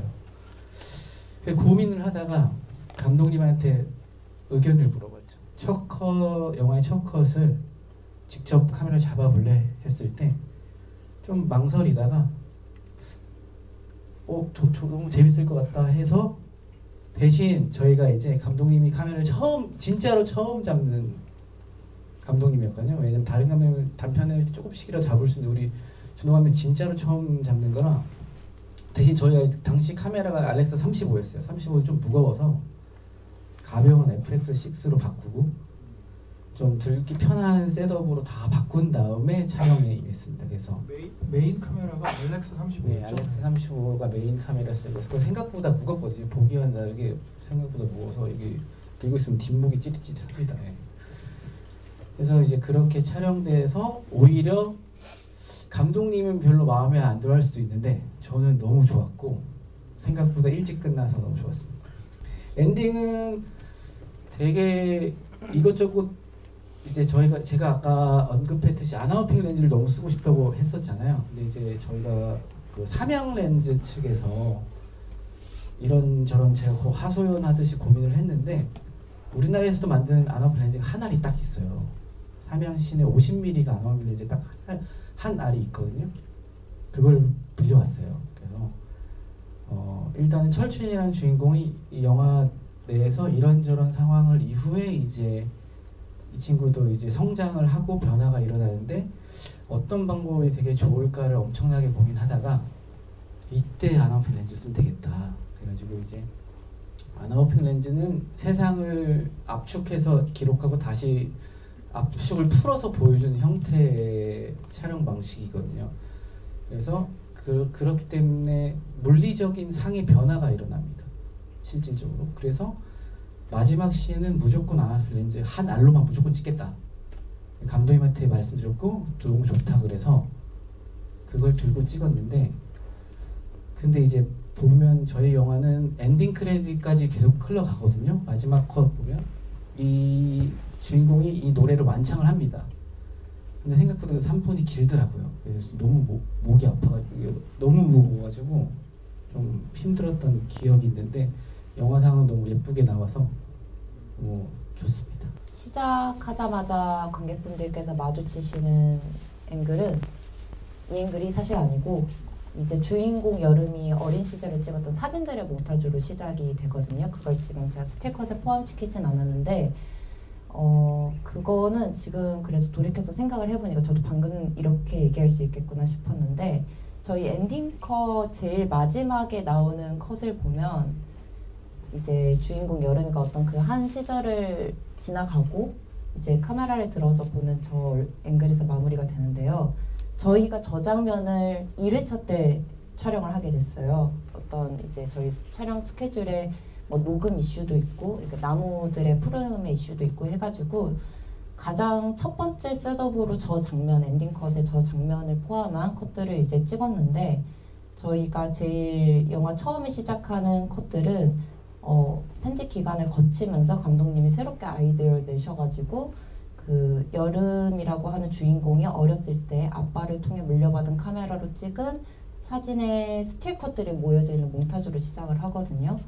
근데 그것을 처음에 감독님 주변 친구분들 저를 포함해서 이제 스틸 컷들에 대한 어떤 이제 콜렉팅을 하셔가지고 꾸며 보셨다가 도무지 정서가 이제 나이 든 사람들의 정서이다 이것은 이런 판단을 하셔가지고 저희 주인공 김시아 배우의 실제 동생이 굉장히 미취학 아동이시기 때문에 그분에게 이제 카메라를 그분의 오퍼레이팅으로 만든 이제 어떤 앵글을 가져오고 오신 걸로 알고 있는데 근데 이제 그렇게 생각을 해보니까 가장 영화의 첫 번째 오프닝은 가장 늦게 촬영된 프레임이라고 말할 수 있을 것 같고 저희 영화의 가장 엔딩 프레임은 가장 처음 찍은 프레임이라고 할 수 있을 것 같아요. 그 의도한 건 아니지만 그런 묘한 지점이 있는 것 같고 초반에 그 스틸컷으로 시작하잖아요. 네네. 그게 감독님이 촬영하신 거 아니에요? 아니요. 그건 아니에요. 네네. 저희 영화 스틸컷이 굉장히 많이 나와요. 이제 카메라와 관련된 이야기가 있어서 주인공 아빠가 찍은 사진들이 있는데요. 나무를 찍은 사진들은 이제 감독님과 저의 공통 지인인 정재영이라고 하는 친구가 그 작업한 사진 작업을 이제 빌려와서 함께 사용을 했었고 오프닝에서 썼던 사진은 그러한 이제 아까 말씀드린 경로를 통해서 만들어진 사진들이고 이제 그 주인공 여름이가 이제 실제 이 영화상의 시간 속에서 찍었던 사진들은 그거는 이제 제가 작업을 한 부분들이 있고 오프닝에서 썼던 사진은 그러한 이제 아까 말씀드린 경로를 통해서 만들어진 사진들이고 이제 그 주인공 여름이가 이제 실제 이 영화상의 시간 속에서 찍었던 찍었던 사진들은 그거는 이제 제가 작업을 한 부분들이 있고 섞여 있습니다.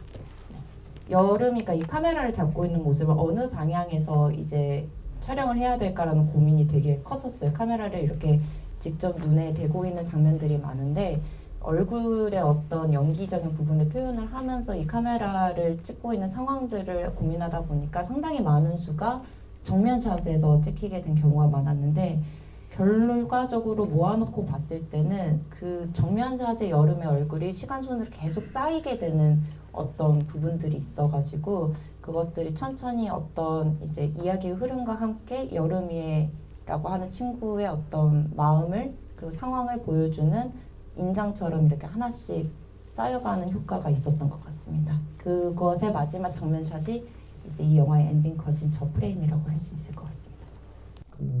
좀 민망이 굉장히 개인적인 이야기라고 생각을 해요. 되게 개인적인 이야기라고 생각을 하기 때문에 어떻게 보면은 감독님의 목소리나 태도가 영화 안에 굉장히 짙게 들어가야 된다고도 생각을 많이 했었고요. 그래서 그거 자체가 스타일이겠지만 근데 감독님이 마지막 작품을 할 때도 그렇고 두 번째 작품을 할 때도 그렇고 계속해서 그 영화가 그 인물을 따라가다가 보내고 이런 이야기를 굉장히 많이 하셨어요. 그랬으면 좋겠다라는 이야기를 많이 하셨는데 마지막 장면에 보면은 저희가 크레딧이 올라갈 때 이제 인물이 이제 마지막에 버스에서 내리고 머물러 있었던 그 자리를 그냥 카메라가 초점도 그냥 그 의자 그대로 있는 상태에서 그렇게 해서 쭉 그냥 버스가 그 인물을 내려주고 달려가는 씬으로 끝이 납니다. 마지막 씬이. 근데 그걸 찍으면서 비로소 영화가 되게 오랜 기간 동안 영화를 찍어오면서 이 개인적인 이야기에 머물렀던 이 이야기가 그 마지막 장면을 통해서 드디어 이제 비로소 그 인물을 떠나보내고 그 다음 영화로 갈 수 있겠구나라는 생각을 했던 것 같아요. 그 의도였던 것 같기도 하고 감독님 스스로한테도 다음 영화를 위해서 인물을 놓아준 것 같기도 하고 혹은 관객의 입장에서 봤을 때나 이 인물을 놓아주고 그 다음 영화로 가는 어떤 길인 것 같기도 하고요. 그래서 그게 굉장히 기억에 남는 그 고등학교 실습실, 그러니까 쇠가 깎이는 인서트 클로즈업으로 시작을 해서 마지막에 공장에서 일하는 창후의 약간 넓은 바스트로 끝나죠. 그러니까 서사 진행이 아주 명확한 영화죠. 그러니까 고등학교 실습실에서 시작해서 시간이 얼마 흘러서 일하고 있는 아이의 모습으로 끝나는데 근데 이 엔딩 컷 같은 경우는 그러니까 제가 핸드헬드의 기조를 유지하기 위해서는 사실 살짝 들고 함께 타도 돼요. 카메라에 들고. 근데 뭔가 이 담담한 창우의 얼굴이 좀 길게 오래 편안하게 보여줬으면 드는 생각이 들더라고요. 그래서 리딩을 해서 카메라는 이제 지게차에 함께 리딩을 해서 길게 이 친구가 편안하게 돌아다니도록 길게 찍었죠.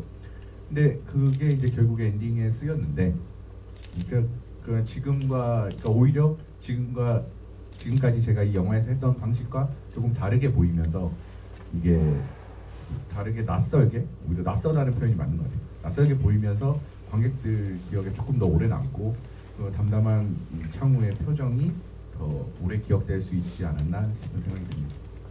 오늘 핑계대 시간을 돌아가겠습니다.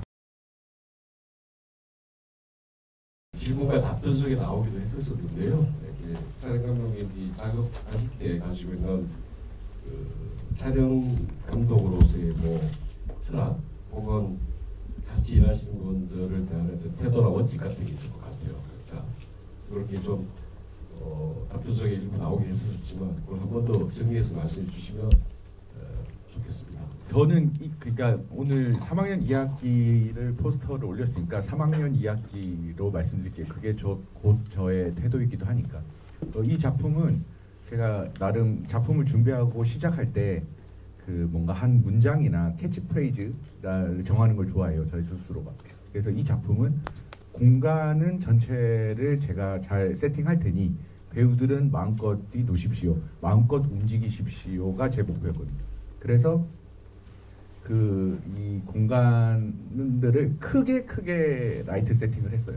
크게 라이트 세팅을 해서 현장에서 바뀌든 우리 리허설 한 걸 그대로 지켜가든 편하게 작업할 수, 그러니까 편하게 움직이고 어떤 위치를 가더라도 우리가 빨리 진행할 수 있게 그렇게 하다 보니 결국은 그 쌓이는 시간들이 어디로 가냐면 연출자에게 가는 거예요.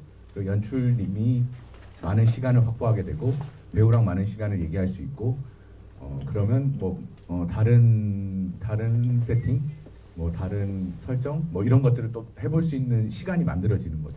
그래서 저 역시 근데 크게 하되 그 라이팅 나중에 혹시 질문이 나오거나 시간이 되면 또 구체적인 말씀드릴게요.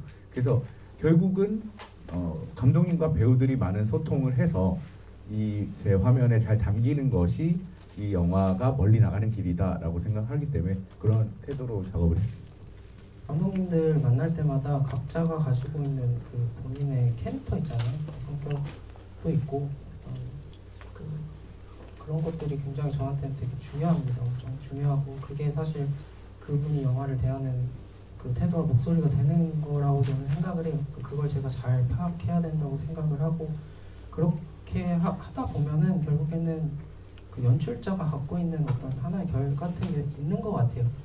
그래서 제가 좋아하는 촬영 감독 중에 그 로비 라이언이라는 촬영 감독 되게 좋아하는데, 그러니까 그 연출자마다 스타일을 잘 파악해서 그 어떤 그 결을 잘 찾아서 영화를 굉장히 다양한 어떤 방식으로 촬영을 하는 것 같거든요. 저는 촬영자로서는 그 연출이 어떻게 이 세계를 만들고 싶은가에 대한 어떤 이해가 그분이 다른 촬영 감독님들을 만나면 또 다른 어떤 형태가 되겠죠. 근데 저와 감독님이 만났을 때 그 만들어지는 어떤 관계가 그 모습 그대로가 되는 것 같은데 거기에 지분은 사실 감독님한 거의 99% 있다고 봐도 저는 이상하다고 생각을 합니다. 그래서 저한테는 감독님이 되게 중요한 것 같아요. 그 사람이 어떤 사람인지가 저한테는 너무 중요한 것 같습니다. 요즘 더 많이 깨닫고 있는 것 같아요. 철학이라고 이제 표현을 하시니까 왠지 굉장히 좀 무거운 마음도 들고 두 분 답변이 너무 마음에 와닿는 말이라서, 근데 저는 아직은 제가 철학이다 이렇게 얘기할 만큼의 어떤 저의 기준점이나 그런 것들이 뚜렷하게 생기지는 못했던 것 같아요. 그냥 이제 주어진 상황 내에서 사실 제가 그 전에 찍은 장편 영화 있기는 한데 이 영화를 찍는다는 건 저에게도 감독님에게도 그러셨겠지만 저에게도 정말 큰 새로운 과정들도 너무 많았고 해서 열심히 했다고는 말을 할 수 있을 것 같은데 어떤 거를 굉장히 그런 기준선을 잘 두고 그것 잘 맞춰가는 방식으로 작업을 했냐고 하면은 그렇게 자신 있게 말하지는 못하겠어요. 그런데 그 과정을 이제 지나오고 나서 이제 다음 작업을 생각해 보게 되거나 또 저희 영화가 이번에 여러 영화제에서 상영을 하게 되면서 그런 관객들과 만나는 과정들을 지켜보는 경험이 저에게도 굉장히 새로운 것이긴 했는데 그러면서 감독이 비슷한 얘기인데 감독이 굉장히 고군분투하면서 어쨌든 간에 자신의 세계관을 계속해서 조합해 나가고 있는 그 과정 속에 있고 촬영 감독이 그 과정을 전체를 같이 책임져 주질 못하고 굉장히 일부분만 같이 그 동행을 해줄 수 있는 존재인 것 같다는 생각을 했어요. 그러니까 굉장히 영향력이 많은 포지션이긴 하지만 동시에 끝까지 책임을 같이 져줄 수는 또 없기도 하다고는 생각을 했거든요. 그런 면에서 그러면 이제 주어진 시간 동안에 그 사람이 생각하는 바를 이제 파악을 하는 것이 단지 질문을 던지는 것뿐만 아니라 여러 가지 방식을 통해서 얻을 수 있는 커뮤니케이션이 더 중요할 거라는 생각 정도를 이제 해보게 됐었던 것 같습니다. 저도 아직 이지민 감독님처럼 성장 중이기 때문에 철학과 원칙을 정의할 수는 없지만 지금까지 생각해온 걸 보면 일단 철학과 원칙에 대해 있어서 제일 중요하게 생각하는 거는 기본기입니다. 건물을 지을 때 기초가 탄탄해야 하듯이 제가 촬영팀 오면은 싸가지 없어도 기본기만 있으면 뭐 넘어가는 편인데 진짜 아무것도 모르는데 아는 척하는 애들 제일 싫어하거든요. 그래서 몰라도 되니까 이제 철저히 기본기를 다지면서 가는 걸 너무 좋아하고요. 또 다른 측면에서 저는 촬영자이기 전에 사실은 최초의 관객이라고 생각을 하거든요. 왜냐하면 저는 여러분들 개봉하기 전에 먼저 보잖아요. 심지어 카메라 프레임으로 뷰파인더에서 최초로 이 영화를 보고 있기 때문에 제가 재밌으면 관객도 재밌을 것이다라는 생각이 있습니다. 제가 재미없으면 다시 찍자고 해요, 실제로. 그래서 그런 마음가짐으로 재밌게 영화를 찍자라고 생각하고 있습니다. 저도 대단한 철학이 있어서 그렇게 얘기를 한 게 아니고요. 저도 성장 중에 잠깐 사람인데 그냥 그 아까 얘기하신 거 잠깐 덧붙이면은 저도 계속 바뀌는 것 같아요. 예전에는 진짜 감독님을 만나면은 그 본인이 어떤 얘기를 해야 될지도 잘 그 정리가 안 된 상태이신 분들도 많이 만나보거든요, 종종. 그럴 때는 되게 저도 답답하니까 화도 많이 나고 했었는데 그래서 막 팩트 폭행 같은 걸 하는 거죠. 그래서 이렇게 어떻게 하실 건데 막 이렇게 얘기를 하다 보는데 되게 서로 답답해지는 상황만 오는 거죠. 그래서 이제 그런 와중에 이제 생각을 하다 보니 어쩌면 내가 좀 더 이 사람을 이해를 해야만 그 세계를 조금 더 이 사람도 어쩌면은 영화를 만든다는 게 내가 말로 잘 못하겠으니까 영화로 만드는 거 아닐까요? 네. 그렇게 생각해 보면은 그 사람한테 그렇게 막 팩트로 막 이거 어떻게 하실 건데 말로 잘 설명을 해주셔야지 사람들이 알죠. 뭐 이렇게 얘기를 하는 게 아니라 조금 더 들으려고 하는 걸 해야 되지 않나라는 생각을 요즘 많이 하게 되는 것 같아요. 그래서 저도 성장 중에 있습니다. 굉장히 철학이 있는 건 아니고 그냥 생각을 얘기 드린 거라는 걸. 그 감독님들, 연출자분들 찰떡같이 잘 촬영하신 것 같다는 생각이 들더라고요. 영화들이 좋아서. 또 다른 질문 있으십니까? 포스터의 색감만 봐도 영화의 어떤 무드가 이제 확 와닿는 그런 느낌을 받았는데 촬영을 준비하시면서 색감에 대한 어떤 기술적인 준비나 미학적인 준비를 어떤 식으로 진행을 하셨는지에 대해서 좀 여쭤보고 싶습니다. 사실 저는 흑백을 좋아합니다.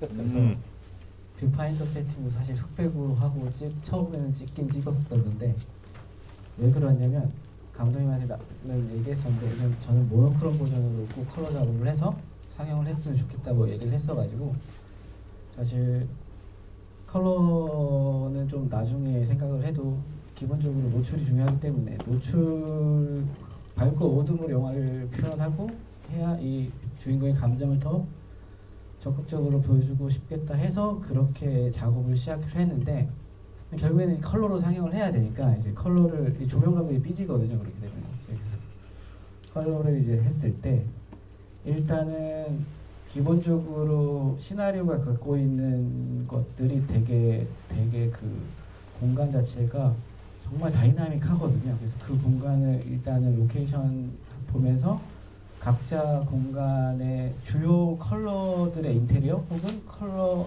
빛이 들어오는 시간대에 따라 이제 공간이 갖고 있는 색감이 존재하는데 저희 같은 경우는 그 주인공이 종로 일대에서 이루어지는 비중이 크다 보니까 종로의 각 공간의 고유 컬러들이 존재했어요. 실제로 거의 저희는 그걸 적극적으로 활용해서 그 컬러를 유지하되 좀 더 부스트를 하는 거죠. 좀 더 잘 보이게. 그래가지고 생각보다 되게 컬러풀하게 찍혔더라고요. 저는 의도는 아니에요. 저는 의도는 진짜 흑백으로 찍고 싶었어요. 근데 제가 이제 그렇게 못하니까 이제 공간을 잘 담아보자 했는데 생각보다 저희가 되게 다양한 걸 갔기 때문에 되게 다양하게 찍혔고요. 실제로 첫 커트만 봐도요. 이거는 밖에서 들어오는 간판 불빛이거든요. 근데 이제 묘하게 색 보정할 때 되게 묘하더라고요. 그래서 이제 저희는 실제로 찍힌 거에서 그 맥락에 따라 좀 더 잘 보이게만 작업을 했고 예, 보조를 처음엔 했는데 너무 얼굴이 잘 보여서 그냥 끄자고 하고 정말 간판 불빛에 의지하고 찍었던 커트고요. 그래서 컬러 작업을 많이들 고민하시지만 결국에는 돌아오는 건 노출이기 때문에 저는 그냥 공간을 최대한 찍고 거기서 좀 맥락에 맞춰서 부스트하면은 예쁘게 표현되지 않을까 그런 생각에 작업을 했습니다. 사실 별거 없었습니다. 저희 영화는 이제 말씀드렸다시피 여름날을 담는 영화이고 아까 계속 말씀드린 것처럼 여름에 여러 가지 이제 기상 상황이나 거기서 오는 정서들을 다양하게 담으려고 노력을 했고, 그래서 비가 오는 날도 심지어 활용을 해서 이제 소나기를 맞는 장면이랄지 아니면 아까 보여드린 장면 같은 정서들을 만들 수 있었는데요. 이거를 만들면서 프리 때도 감독님이랑 좀 이제 컬러감이 강한 화면에 대한 얘기를 하기는 했었어요. 그리고 여름이기 때문에 컨트라스트가 좀 어느 정도 확실히 잡히는 화면으로 이제 생각을 했었는데, 일단 거기에 대해서 이 지금 완성된 화면이 굉장히 제가 느끼기에는 여타 영화들에 비해서 상당히 비비드하고 어떤 존재감 있는 화면으로 마무리가 됐는데, 거기에 이제 두 분의 주요한 기여자 분들이 계시는데, 이제 특히 저희 조명 감독님, 허기원 조명 감독님이 저 여름날에 이제 빛의 느낌을 담는 것에 있어서 두 가지 조건이 제가 좀 말씀을 드렸던 게 있었는데, 일단 그 오후 시간대랄지 아니면 밤의 공기랄지 이런 것들에 대한 감각을 최대한 느낄 수 있는 방향으로 우리가 할 수 있는 만큼 접근을 했으면 좋겠다. 만약에 그 시간대를 맞추지 못한다면은 우리가 만들어서라도 충분히 영화 내에서 그 다양함이 느껴질 수 있으면 좋겠다라는 얘기를 같이 나눠서 많이 노력을 해주셨고, 그리고 그 와중에 저희 주인공을 담는 과정에서 주인공에게 너무 하드한 빛이 그리고 바로 떨어지는 어떤 그런 정서가 이 이야기의 전체적인 분위기를 좀 안 맞는다는 생각을 같이 나눴었어요. 그래서 키라이트가 들어갈 때 굉장히 이제 여러 단계를 거친 걸러서 들어가는 굉장히 부드러운 라이트로 접근을 좀 했었는데, 이제 두 가지 조건, 그런 이제 다양한 햇빛의 상황과 그리고 그런 부드러운 빛의 조합을 만드느라 고생을 많이 하셨는데 굉장히 잘 되었다고 생각을 하고, 거기에 이제 더해서 이제 DI를 하는 과정에 있어서 제가 처음 DI 세션에 작업을 들어갔을 때는 감독님이랑 DI 기사님이, 참고로 DI 기사님은 이쪽에서 활동을 또 많이 하고 계신 색보정 작업도 이제 하고 계시는, 그러나 본인 자체도 연출자이자 촬영자이신 분인데 김선혁 감독님이라고, 그래서 그분이랑 이야기를 이미 감독님이랑 DI 이제 기사님이 같이 하나의 톤을 잡아서 보여주셨는데, 처음엔 너무 깜짝 놀랄 정도로 비비드해가지고 제가 좀 거부감이 들기는 했었어요. 그리고 극장 상영 상태가 아니라 어쨌든 모니터로 모니터링을 하다 보니 그게 좀 더 강렬하게 느껴져가지고 처음엔 이게 맞나 이렇게 생각을 했는데, 결국 과정을 이제 거치면서 DI 세션을 하면서 그 방향성이 굉장히 이 영화에 가져다주는 여러 가지 이점이 많았습니다. 원래도 그래서 비비드하게 가져갈 생각은 했으나 그 확실한 톤의 차이와 다양성을 만들어준 거는 DI 기사님의 어떤 아이디어의 접근이 굉장히 많은 도움을 주셨고, 그 두 분의 도움으로 이제 어떤 저희 영화의 전체적인 톤이 조금은 여름이라는 계절성을 잘 담아내고 어떤 여타의 영화보다는 조금 다른 접근의 시각을 보여줄 수 있는 화면으로 완성이 됐다는 생각을 합니다. 진짜 요즘 포스터 되게 다들 잘 만드시는 것 같아요. 그냥 어떻게 그렇게 딱 잘 찍어서 그렇게 만드시는지 모르겠는데, 되게 저는 그 포스터에 있는 이미지가 사실 되게 우연에 의해서 만들어진 샷이거든요. 되게 한 프레임을 집어서 이렇게 사실 어떻게 보면 스틸컷으로 그 만들었으니까 포스터가 화가 됐겠죠. 근데 이게 사실 저희가 막 돈이 엄청 많아서 저희가 이런 버스를 대절해가지고 타이밍을 맞춰가지고 그 막히는 청계천 거기에서 타이밍 맞게 보내고 이러는 거는 사실 불가능한 일입니다. 사실 물론 이제 예산이 커지고 하면은 의도가 될 수도 있겠죠. 의도는 아니었으나 이런 어떤 공간에 어떻게 보면 저희가 어느 정도는 준비가 되어 있었기 때문에 이런 좋은 장면이 나올 수 있었다고 생각하는 거는, 저희가 그래도 할 수 있는 선 안에서의 준비라는 걸 하잖아요. 그럴 때 감독님이 의상에 굉장히 신경을 되게 많이 쓰십니다. 엄청 신경을 많이 쓰시고, 그 의상이 가지고 있는 컬러들이 남녀가 가지고 있는 그 컬러들이 굉장히 그 공간과 굉장히 잘 어우러졌다고 생각을 해요. 그 채도들의 어떤 배치나 이런 것들이 굉장히 잘 어우러지게 됐기 때문에 그 영화가 색감이 좋게 나올 수 있던 게 아닌가. 왜냐하면 영화가 인물을 따라가는 영화이기 때문에 그 의상의 힘이 굉장히 이 영화에는 크게 작용하지 않았나라고 생각이 듭니다. 네. 저는 그 색에 관련해서는 이 영화가 그냥 가장 자연스럽고 편안하게 보이는 것에 좀 주력을 했고요. 아까 약간 말씀을 더 하고 싶었던 라이트 세팅을 좀 말씀드리면, 이게 대표적인 장소인데 용접 공간이거든요. 여기가 이제 주요 미술들이 바닥부터 사람이 이렇게 키높이 손 뻗어서 잡을 수 있는 정도 위치에 다 이렇게 분포가 돼 있어요. 그래서 이 공장 안에 들어갔을 때 여기가 이제 밖에서 본 푸샷인데 그 복층 공간에다가 큰 라이트를 놓고 그 위 공간은 큰 천으로 걸렀어요. 그러니까 호이스트라고 하는 장비가 이제 이 공장에는 있는데 그게 이제 크레인이에요. 무거운 물건을 옮기는 거기에 이제 12, 24 그 디비전 천을 달아서 크게 걸러서 되게 부드럽고 풍부한 베이스 라이트를 만들어 놓고 그러니까 이거는 밤신인데요. 그래서 이제 아래에서는 이렇게 키라이트를 이렇게 하게 되면 기본적으로 이렇게 아래에서 하는 라이트를 하게 되면 좀 아까 말씀드렸던 것이 이제 속도도 빠르고 그 다음에 그 구석구석 이렇게 어두운 공간 없이 이렇게 영화가 편안하게 잘 보이는 효과를 할 수 있거든요. 그래서 공장 촬영을 하실 때 그 층고가 되게 높은 데서 하실 때는 이런 방법을 좀 적극적으로 활용하시면 결국 이 영화가 이제 조명의 퀄리티는 올라가면서 속도도 시간도 확보할 수 있는 방법이 됩니다. 촬영을 하시면서 생겼던 이제 뭐 힘들었던 점이나 제약 같은 거를 좀 듣고 싶고 그걸 어떻게 해결하셨는지 좀 듣고 싶습니다. 예산 있으면 해결될 것들이 사실 많은데 저희가 했던 영화들이 비교적 저예산이기 때문에 무조건 돈에 부딪히고요. 물리적인 부딪힘입니다. 왜냐면은 저희는 촬영팀이 2명입니다. 뭐 아시겠지만 2명으로 생각보다 힘들고요. 조명팀까지 사실 저희는 저까지 해서 조명감독 저랑 촬영팀 퍼스트 세컨, 조명팀 퍼스트 5이서 다녔거든요. 물리적으로 사실 뭐 학생 영화 때보다 스텝이 없어요. 그렇기 때문에 짐은 있는데 없어서 머리를 써야 되는 거지. 거기서부터 이제 해결 방안을 모색을 해야 되는데 부분적으로 추가 인력들은 불렀지만 뭐 항상 있는 게 아니니까 그럼 이제 생각을 해야 되는 거죠.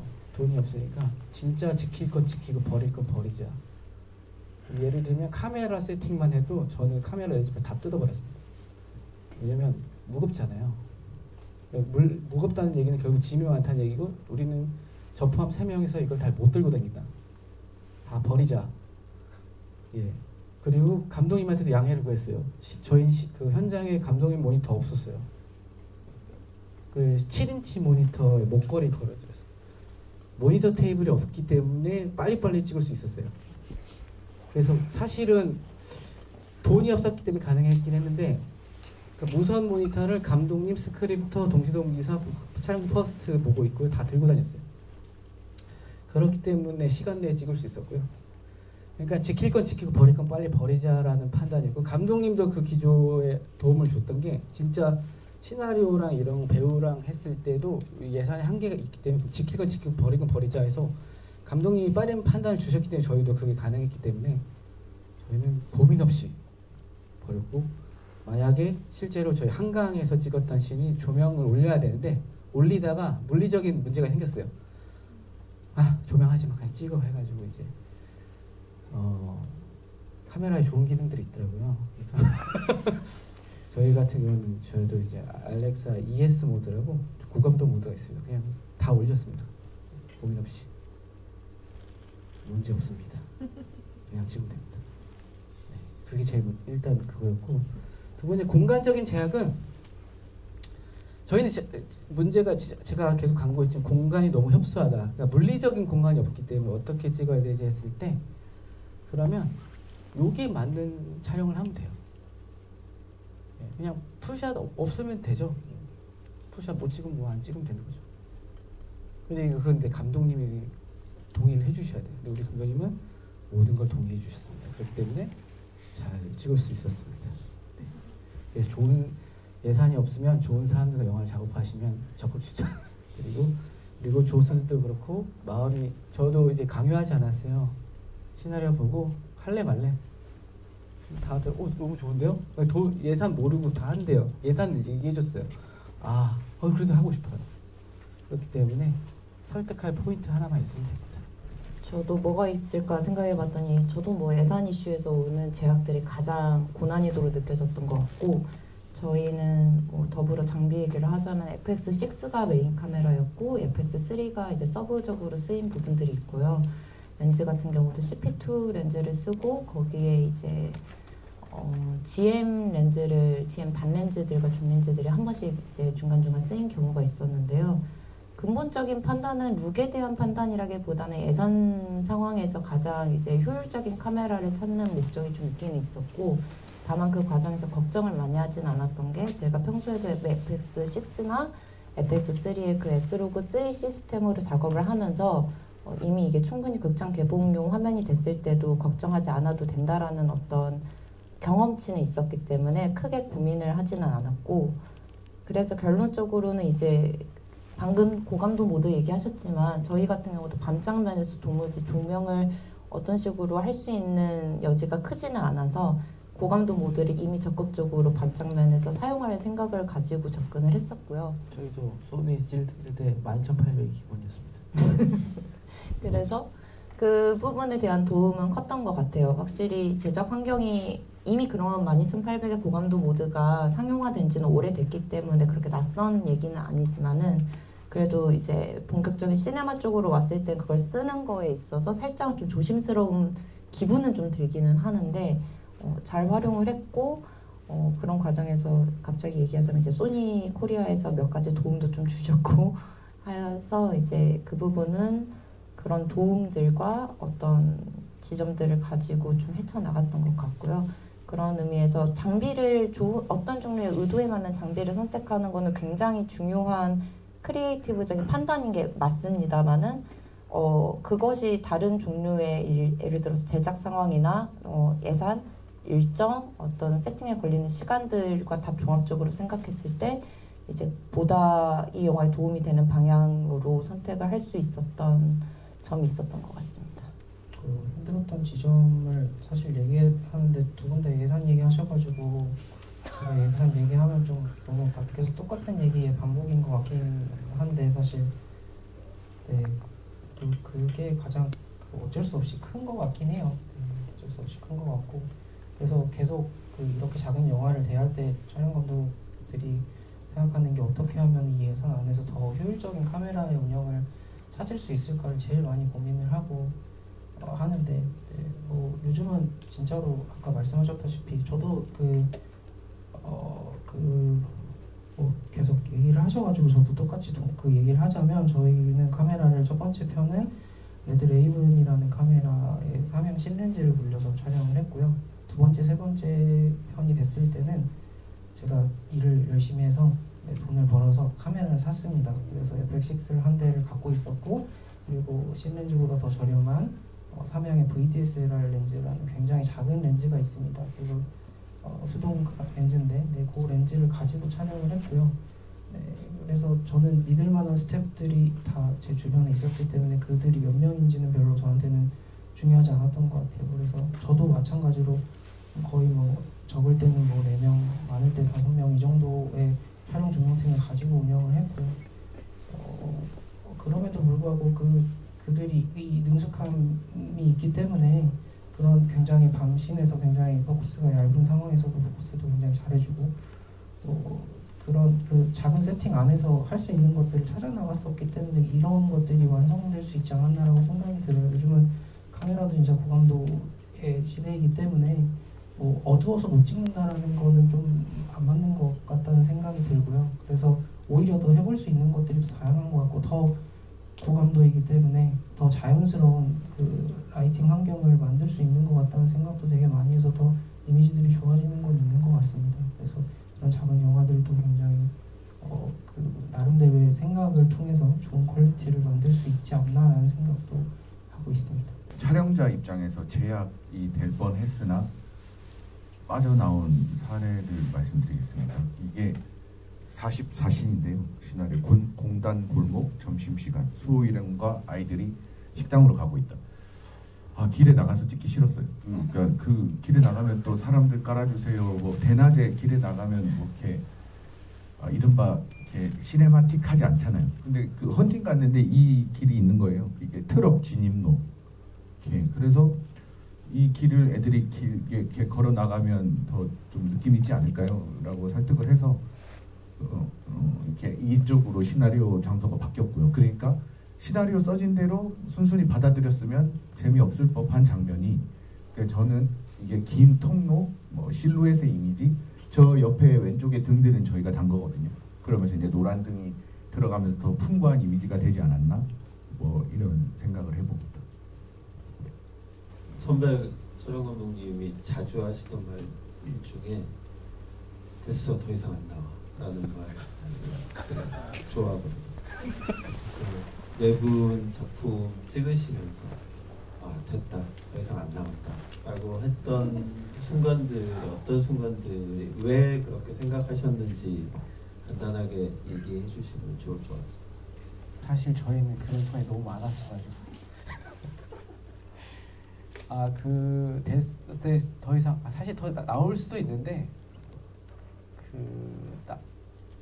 모르겠어요. 더 이상 안 해봤기 때문에 모르지만 아마 그 말을 반대로 얘기하면 이 순간이 이 찰나가 진짜 좋았다라는 표현이기 때문에 그게 아까 제가 얘기했던 거랑 비슷한 것 같은데 제가 이제 보면 되게 기분이 딱 봐서 느꼈을 때 좋으면 배우들이 무서워하는 입만 보이는 웃음이 나오거든요. 그 순간일 것 같은데 그 순간이 갑자기 컷하는데 컷이 되게 컷하면서 오케이 또 순간이 있어요. 그 순간이 진짜 그냥 무조건 오케이라는 뜻이거든요. 그래서 그 소리를 들으면 더 이상 안 나오는 게 맞기 때문에 저희는 생각보다 거의 몇 씬 제외하고 그러니까 철준이 나오는 씬들은 거의 그렇게 나왔던 것 같아요. 너무 어려운 질문인 것 같아요. 약간 아무런 생각도 안 나고 늘 좀 더 잘할 수 있지 않았을까? 이런 생각으로 좀 생각을 하고 있기 때문에 약간 답변 드릴 만한 점이 떠오르진 않는 것 같습니다. 창우가 기타를 치잖아요. 그래서 그러니까 세 컷이 나오는데 그러니까 초반에 그다음에 수호 선배가 이제 죽은 이유 그다음에 엔딩 에필로그 쪽에서 근데 에필로그는 잘 쳐야 돼요. 그 감독님이 한 달 전부터 연습도 시키고 선생님도 붙이고 막 그래서 영화 기간 내도 집에 가서 연습해라 집에 가서 했는데 자 슛 했는데 못 치는 거예요. 안 나온다. 그래서 저희끼리 무슨 농담했냐면 감독님 이거 편집 다 하시고 방에서 치는 거니까 그냥 재촬영 하시죠 했더니 감독님이 또 한참을 이렇게 고민하시더니 제 촬영은 없고요 그냥 이걸로 할게요. 힘없는 목소리로. 그래서 창호가 되게 그날 풀 죽여서 아마 집에 갔을 거예요. 근데 저희도 놀렸어요. 뭐 했냐 너 석 달 동안 뭐 했냐고. 그게 기억이 납니다. 어떻게 해도 안 나올 것 같은 잘 치게 정말 잘 치는 버전으로 찍어야 되는데 그날은 안 나올 것 같더라고요. 지금쯤 나오는지 모르겠습니다. 제가 개인적으로 만나면 물어볼게요. 저도 그러면 안 되는 거 아는데 이걸로 해야 될 것 같은 그 순간이 왔었어요. 네, 그게 오케이인 것 같았고 그냥 오케이 사인이 났을 때 제가 거기에 뭔가를 더 덧붙이면은 안 될 것만 같은 그때가 있는 것 같아요. 그때가 아까 추워서 그랬는지 모르겠는 그 시간이었던 것 같고 지금도 다시 봐도 저는 그 선택이 옳았다고 저 혼자 스스로는 생각하거든요. 근데 잘 모르겠습니다. 아무튼 네, 그렇습니다. 저희 조합의 촬영 감독님이신 박현주 촬영 감독님께서 소천하셨습니다. 지방이 좀 있으셨고 있었는 대로 한국 영화계에서 혁신적인 촬영 감독이셨고 또 교육자셨습니다. 영화 이제 보신 분도 있으실 텐데 시대의 감성을 담아내는 새로운 기술을 많이 도입하셨고 영화 촬영 장비에 대한 것들이나 이런 부분들에 대해서 계신 분들 다 조금씩 다 저희가 이제 배우고 했던 선생님이시고 영화이셨습니다. 여러분들이 한번 영화 보시면서 한번 생각해 주셨으면 감사하겠습니다. 네, 그러면 저희 오늘 일요일이신데 오셔서 좋은 시간 만들어 주셔서 감사드리고요. 감독님들 네 분하고 저희 촬영 감독 조합에서도 한국의 영화 발전 그리고 영화를 위해서 조금 더 관객들에게 다가갈 수 있는 촬영을 할 수 있도록 노력하겠습니다. 여러분들도 많은 관심하고 가져주시면 감사하겠습니다. 오늘 오셔서 감사드립니다.